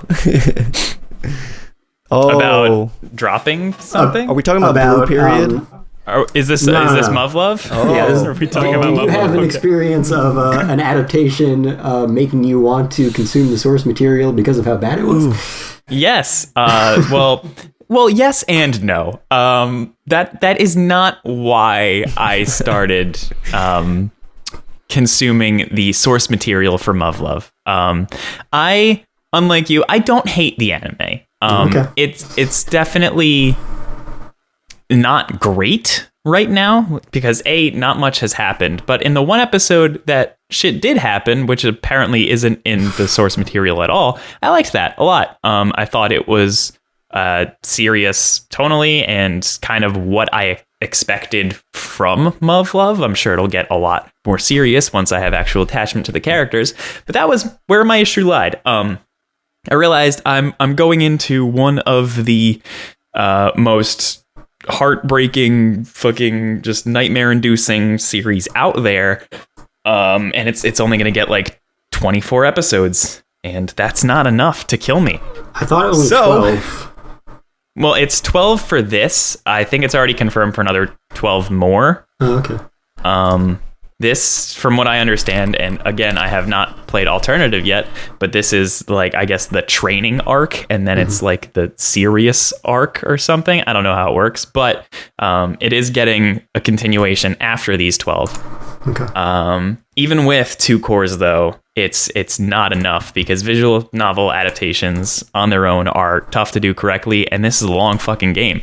And it's become apparent in just the first few episodes of this adaptation that they're already referencing stuff from the very early game that's not even going to be in this anime adaptation. So it was just a whole combination of stuff that made me be like, you know what, fuck it, I'm gonna finally play this critically acclaimed visual novel that I know that I will love and that I've wanted to play for years. And it's, I guess, just having an anime come out was the push I needed to get me into it, because now I'm at the point where I kind of want to drop the anime because I don't want the anime to spoil the visual novel for me. This sounds like exactly what happened to me with Higurashi like last season, so I totally get this. Oh god. Sotsu didn't happen. That's Yeah. it doesn't exist. It's I've forgotten about it already. Muv-Luv though, the anime, as someone who hasn't played the visual novel in its entirety but has played some of it, already doesn't stack up, but it's not the worst ever, and I'm sure that opinion of mine will change once I know what it was supposed to be. Yeah. So the title itself kind of confuses me with alternative in there. Is the visual novel a sequel to another visual novel, or is like where are we canonically here, I guess? I'll let Kestrel handle this. Yeah, so I guess I should mention I have played all of the visual novels. Oh, damn. Okay.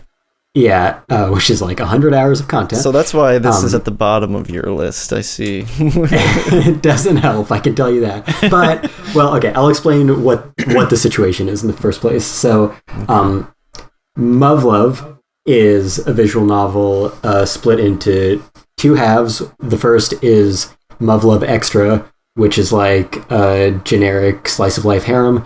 And then the second is Muv-Luv Unlimited, which is, this isn't spoiling, I'll just say, takes place after the events of Extra, but the protagonist just wakes up in an alternate reality where these alien monsters are attacking and they're at war. Humanity's been like mostly wiped out, and they pilot mechs to fight them. And the same characters appear, and they have some of the same kind of relationships, but it's a very different context, very different tone. And then that gets to a certain point, which is spoiled in not the first episode, the beginning of the second episode of the alternative anime, but so out of context it doesn't mean anything if you aren't aware of it.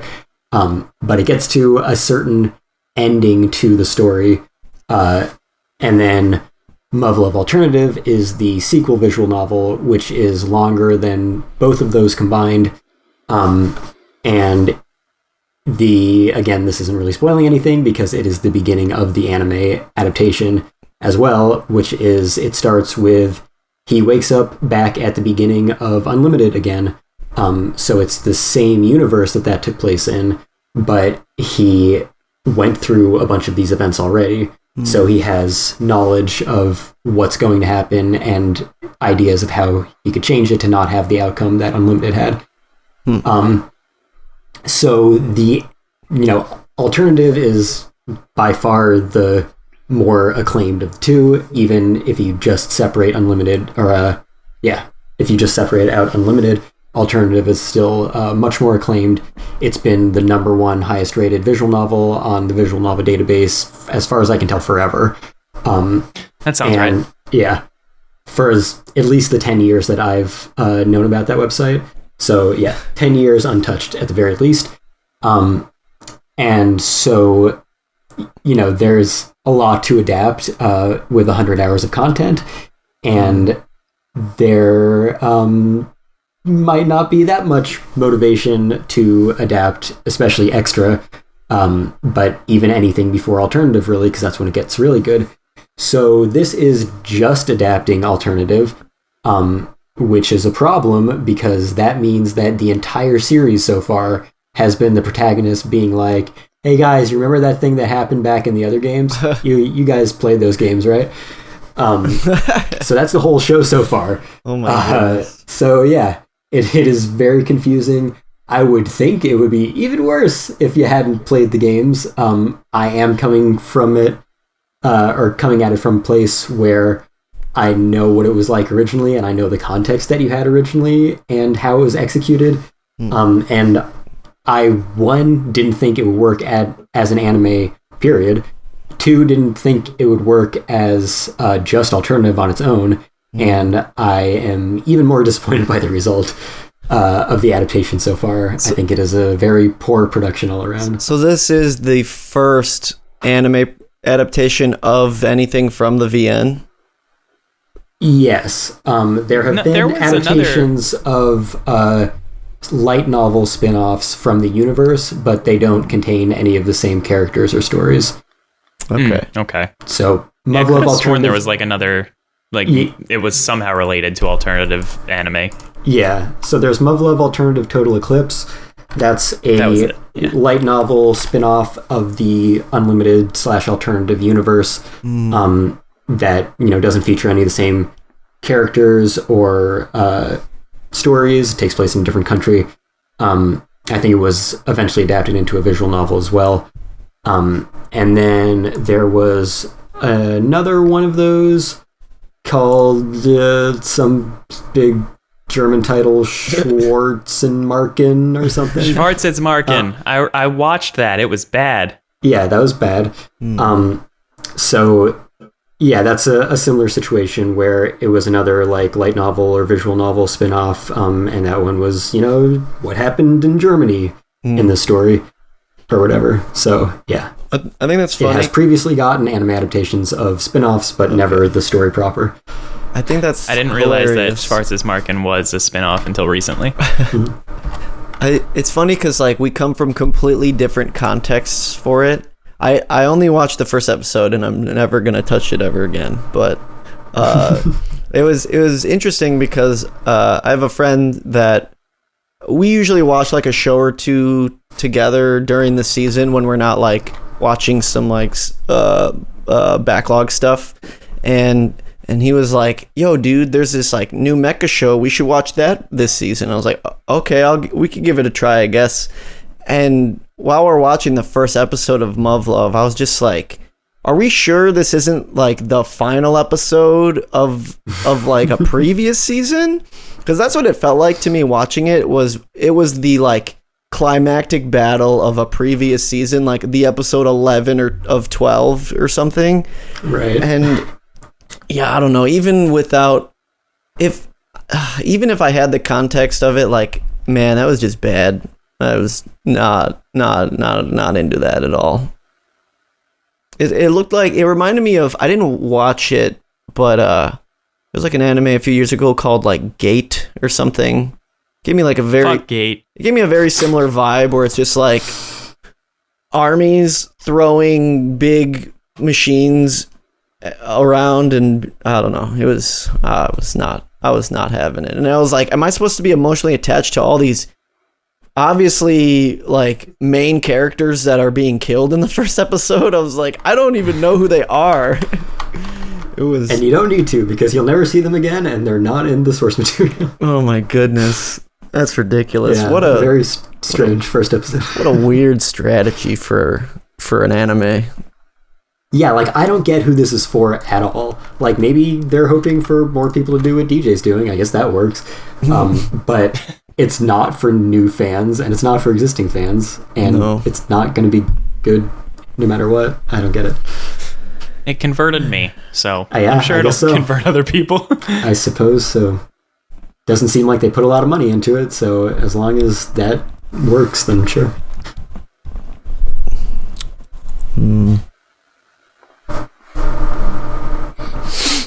Alrighty. Yeah, I see that's quite low on everybody's lists. It's fun to talk about those and hear about those. Sometimes more than the shows that are good. Yeah, is hearing about the shows that are bad. I kind of wanted to talk about Blue Period for a little bit, because that and Way of the House Husband are the other two shows I'm watching. And Way of the House Husband, all I can really say is it's still fun.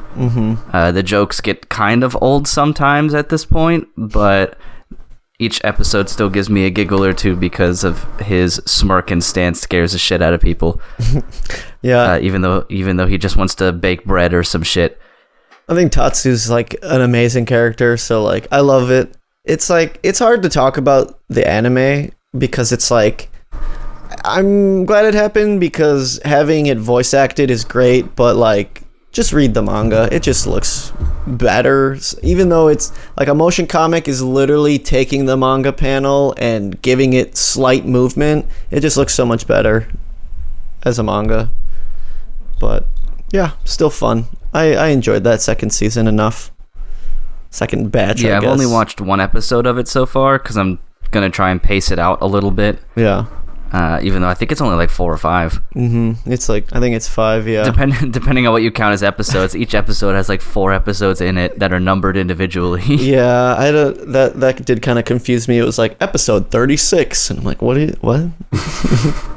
Yeah, I thought that was interesting as well. Yeah. But yeah, I'll have to make sure my brother knows because he and I both like the first season or so. Yeah, more of the same. Yeah, but I did want to talk about Blue Period a little bit. It's actually the show I have the most notes for, but I don't want to take up too much time. I think Kestrel, you're watching it. Oh, and Bran, you're watching it too. Yeah.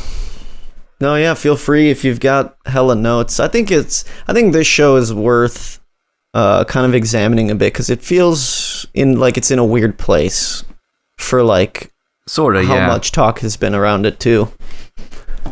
But yeah. Well, ironically, one of my first notes is ironically the big thing that holds the show back. The show about art is its art. 100%. Yep. Which is not good, especially with I notice it the most in facial like art and expressions. Mm-hmm. Like the faces can look really rough sometimes. They're really flat most of the time. Very flat, or like there's not a lot of frames between animation of facial expression changes. Like when Taguchi gave his mom that drawing when he finally like was observant of how much she sacrifices around the house because working on art allowed him to be more observant of the world around him. And part of that was mom does everything and we're all lazy pieces of trash. Her face goes from like calm to like weird sob like immediately in a single frame.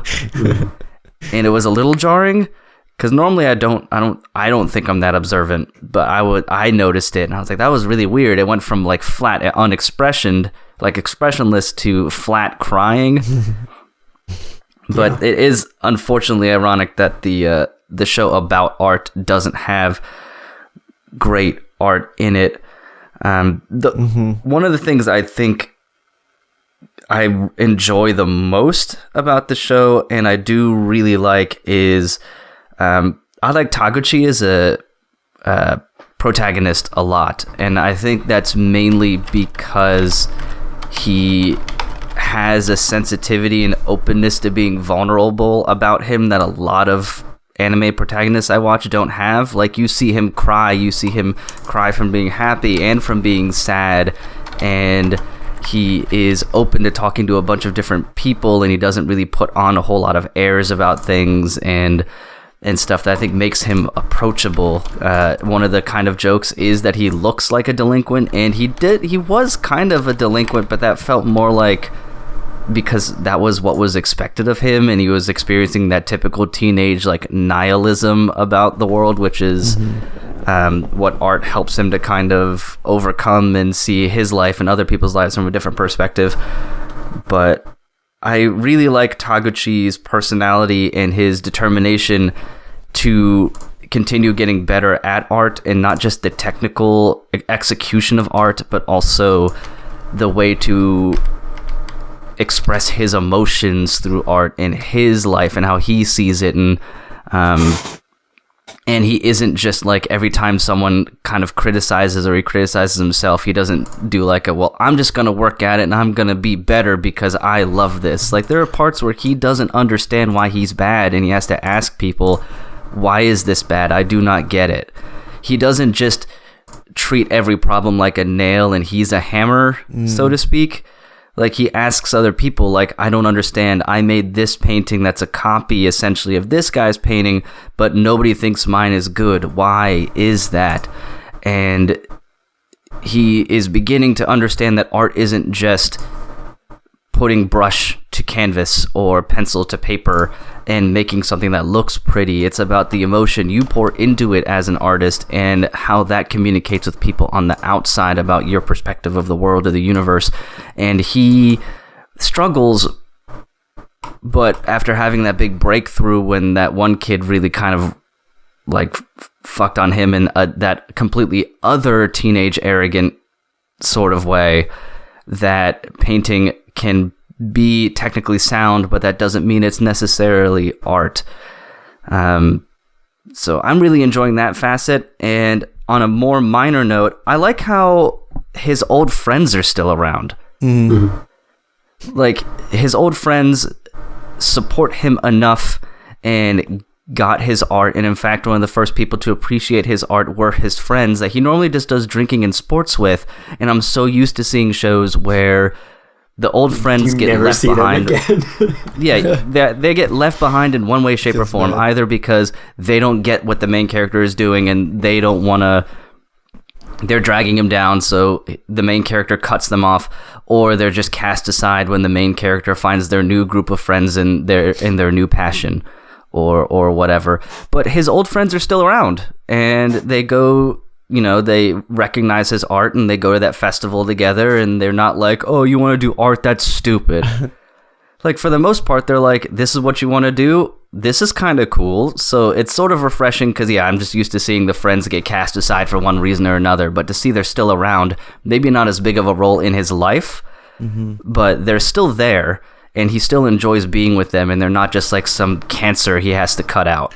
That was easily one of my... Which happens so frequently. That was easily one of my favorite parts about the first episode, is that, like you said, his friends were like always supporting him and like knew like there was something he was lacking in his life that he needed to do. And once he found art, I love that, they're supportive of him. And when his friend was like, that's Shibuya, isn't he? He's like, yeah, I can totally tell that's what you did. And then he started crying. I was like, that's such a feel-good moment. But I agree that he's a very nuanced protagonist too. Yeah. Just because it's great because it's not just baseless recognition. It's recognition by people he cares about. Yeah. It isn't just someone saying this is good, because I've experienced that in a way. Like, I've never done art on a canvas, but I've been in like theater productions and stuff, and having just a stranger tell you were good or this is great is completely different than having someone you care about, even in a less, in a less universal praising kind of way, acknowledge you means so much more. Yeah. Than that, and to see him experience that. And when the one character with glasses, I think, said, "Oh, so this is how you see the world," I was like, that was the comment. Yeah. That I thought really hit home for Taguchi was they understood, they thought his art was good, but also understood where he was emotionally when creating it.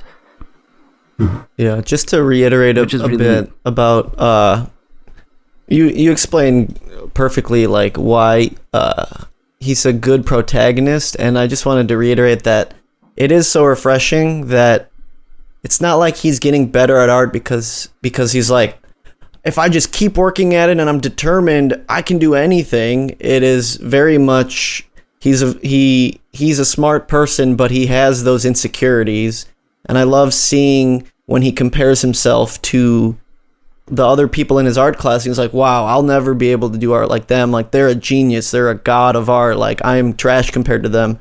It's just like so real in the creative field to, no matter how good you think you are or how positive your mindset can be, that like those little things will start to eat away at you when you compare yourself to other creative types. And I feel like the writing in this show really captures that brilliantly, and I think that's easily the best point, which is unfortunate because like the visuals should be also very good, but no, at least the writing has been very poignant and very evocative of the creative lifestyle.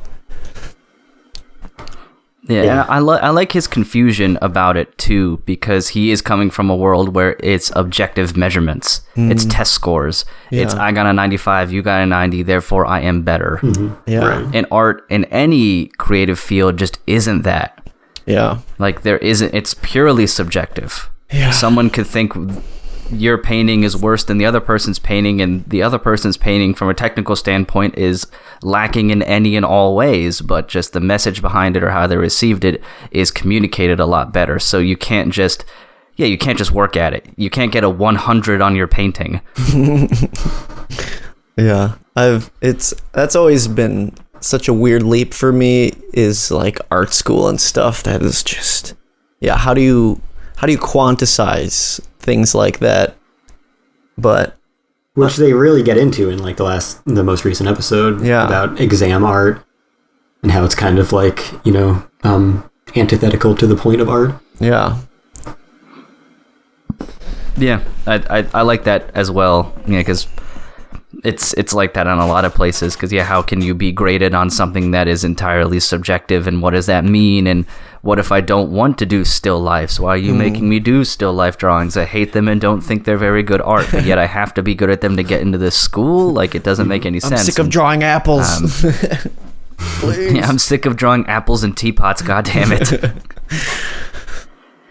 I am curious about kind of the makeup of the cast of the show, and if that has any indication or connection to like the sort of socioeconomic balance in Japan, because a majority of the characters in the show are female, or at least female presenting, and Taguchi, up until he goes to the prep school, is the only dude that does art.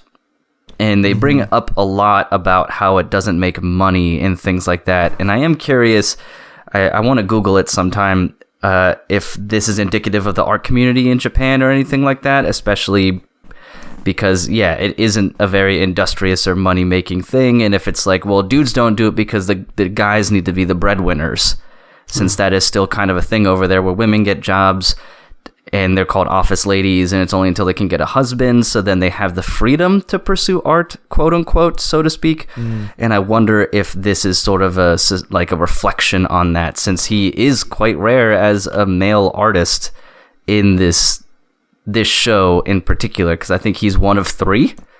Yeah, so far at this point. Yeah, of the main cast. So far. Yeah. So I'm curious as to see if that's kind of how it just is, or if that's sort of the way, that's just the way the story plays out, or what have you. Did any of you guys have a problem with the pacing of the show at all? I think the pacing's a little weird too. Yeah. Okay. I felt like they got to it really fast. It's like, you know what, he's gonna do art, and now he's doing art. I do feel like they rushed it a bit, but I don't know. I just started reading the manga to kind of like go along with the releases, so I feel like the manga, it's easier to space it out because there's a lot more information you're taking in, so it doesn't feel like you're immediately like, okay, here's a technique, and then we're going to learn another technique, and now it's the end of the semester. It definitely... Yeah, like nothing really happens differently in terms of how it plays out in the manga versus the anime, but it does feel like the pacing makes a lot more sense in the manga. And of course, the artwork is actually like really good, as it should be. So the manga is definitely the medium for this. I was hoping it would be a really good adaptation, but so far a little disappointed in that regard. I think it's very good from a writing standpoint. Yeah, because the manga is great. Agreed. All around. So yeah. I am interested. Sorry, I was just gonna say I am interested more about the Ryuji character, because I don't know I feel like it's difficult, especially with not only like the topic itself is already like a hot topic in our current society, but also the fact that someone needs to translate it at Netflix, and we have to discuss the translations and if like they're intended as they are compared to the source. So it's just like, I feel like it's such a weird thing to tiptoe around when you have to discuss these kind of characters, which is already a problem because English and Japan have opposite rules about gendering pronouns, where English only has gendered third person and doesn't have any gendered first person, and Japan only has non-gendered third person, pretty much, and has pretty gendered first-person pronouns. Yeah. So, like, there's almost no way to tell what the intention was. That's what's so because there's not a one-to-one difficult comparison about it, is like Yaguchi will refer to Ryuji as he and she at different times, and it's like, okay, is it the context of the verb that is making the translator use this one? It's just like a lot to think about.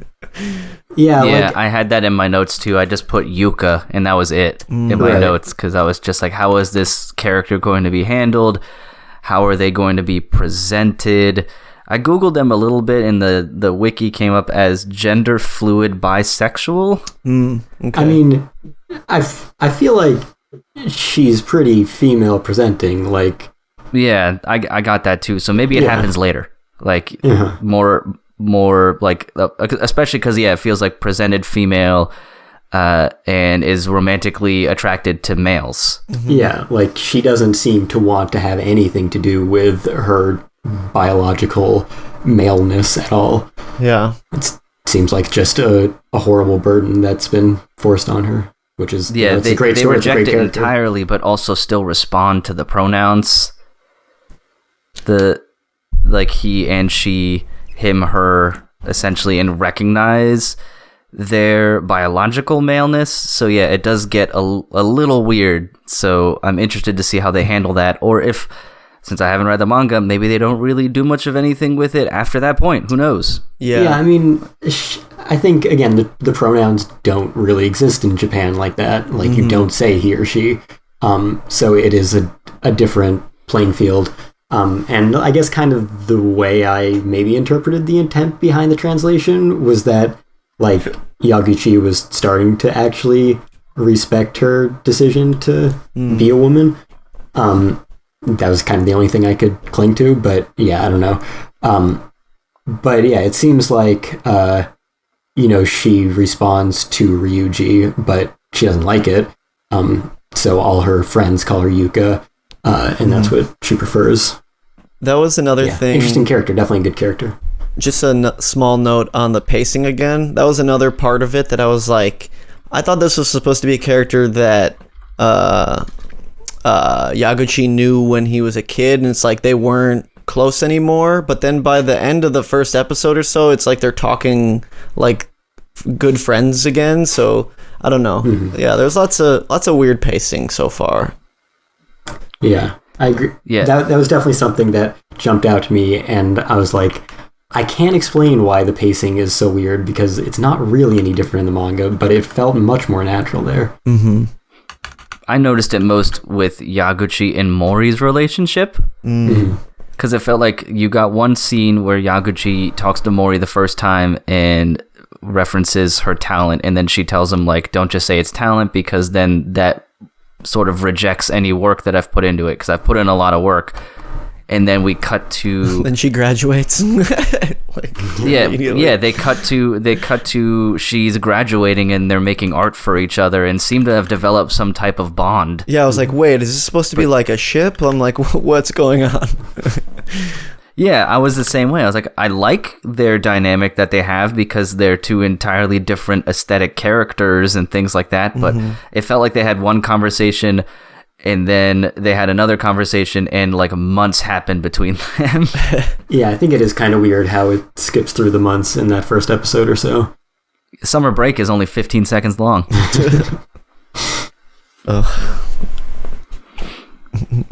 So yeah, I'm still really liking it, and the art is unfortunate, but I think hopefully the writing will continue to be super good, and it will kind of overcome that for as long as the show goes. And then if I so choose, I can pick up the manga from where that left off. Because for me personally, if the writing is good, the art doesn't have to be super great, because it's about the characters and the experience for me, rather than it just looks pretty.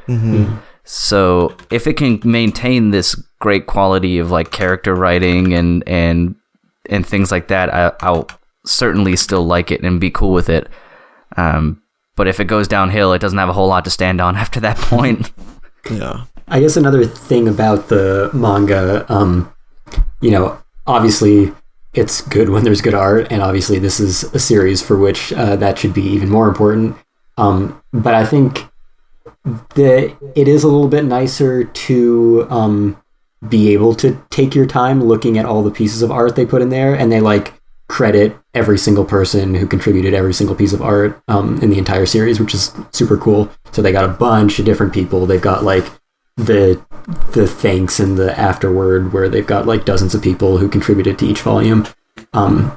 So yeah, being able to like actually see all these different styles and really take the time to look into the art is something that you can't really do in a medium of moving pictures. So that's another reason why I like the manga, I guess.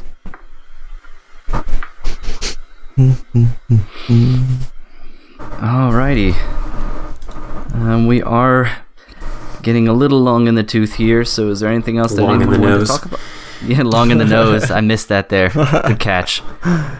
Good catch. Is there anything else anyone wanted to talk about real quick before we move on to recommendations? I think I'm okay. Yeah, there's so much shows to talk about. Goddamn. Way too many. Yeah, I think Yeah, well, this is typically how our episodes for this Right. go anyway. That's true. we talked about our top stuff. We talked about our bottom stuff. Yeah. And then That's one that fair. was kind of in the middle. Yeah. So a We decent did variety. we did our ranking of kings, if you will. Yeah. True. Yep. Nice ranking of noses. All right, well then, how about we move on to recommendations then, if anyone has any. Oh yeah. So I have some recommendations of some streaming anime that I've watched in the past few weeks.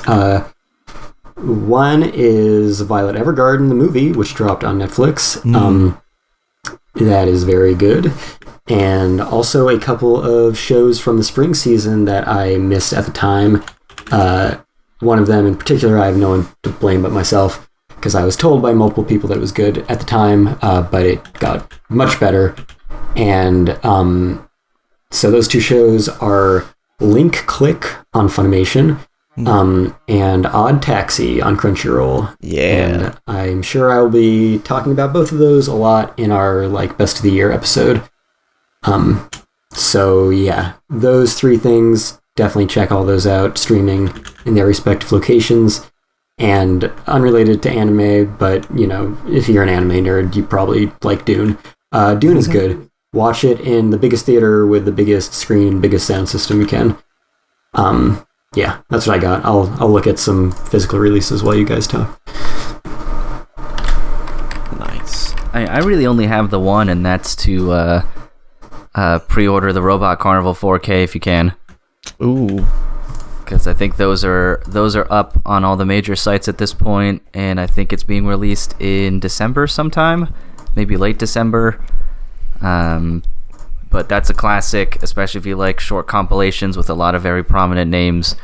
And I have no doubts that the 4K, like the mastering and everything, is going to be incredible, just like basically everything else that Discotech does in terms of this old stuff. A lot of work goes into it.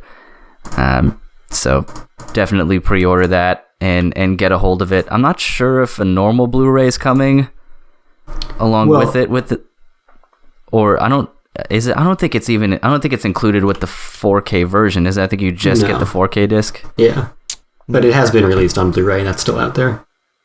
Okay, and it has is it working off the same restoration, just down sampled to 1080p, or is that an old scan? I guess it's probably an old scan. Okay, so yeah, this one with the new scan might not release on Blu-ray, not sure, but you can get it on 4K, which is dope, and I'm sure it'll look fantastic. So pre-order that and support Discotech and everything they do with all the good old shit.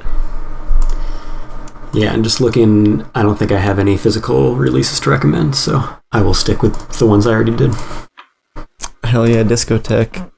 I also support all of that stuff. I would say, besides the stuff we talked about positively anyways, I recommend checking out Heike Monogatari, which is the science horror show from this season. Good period piece, beautiful art.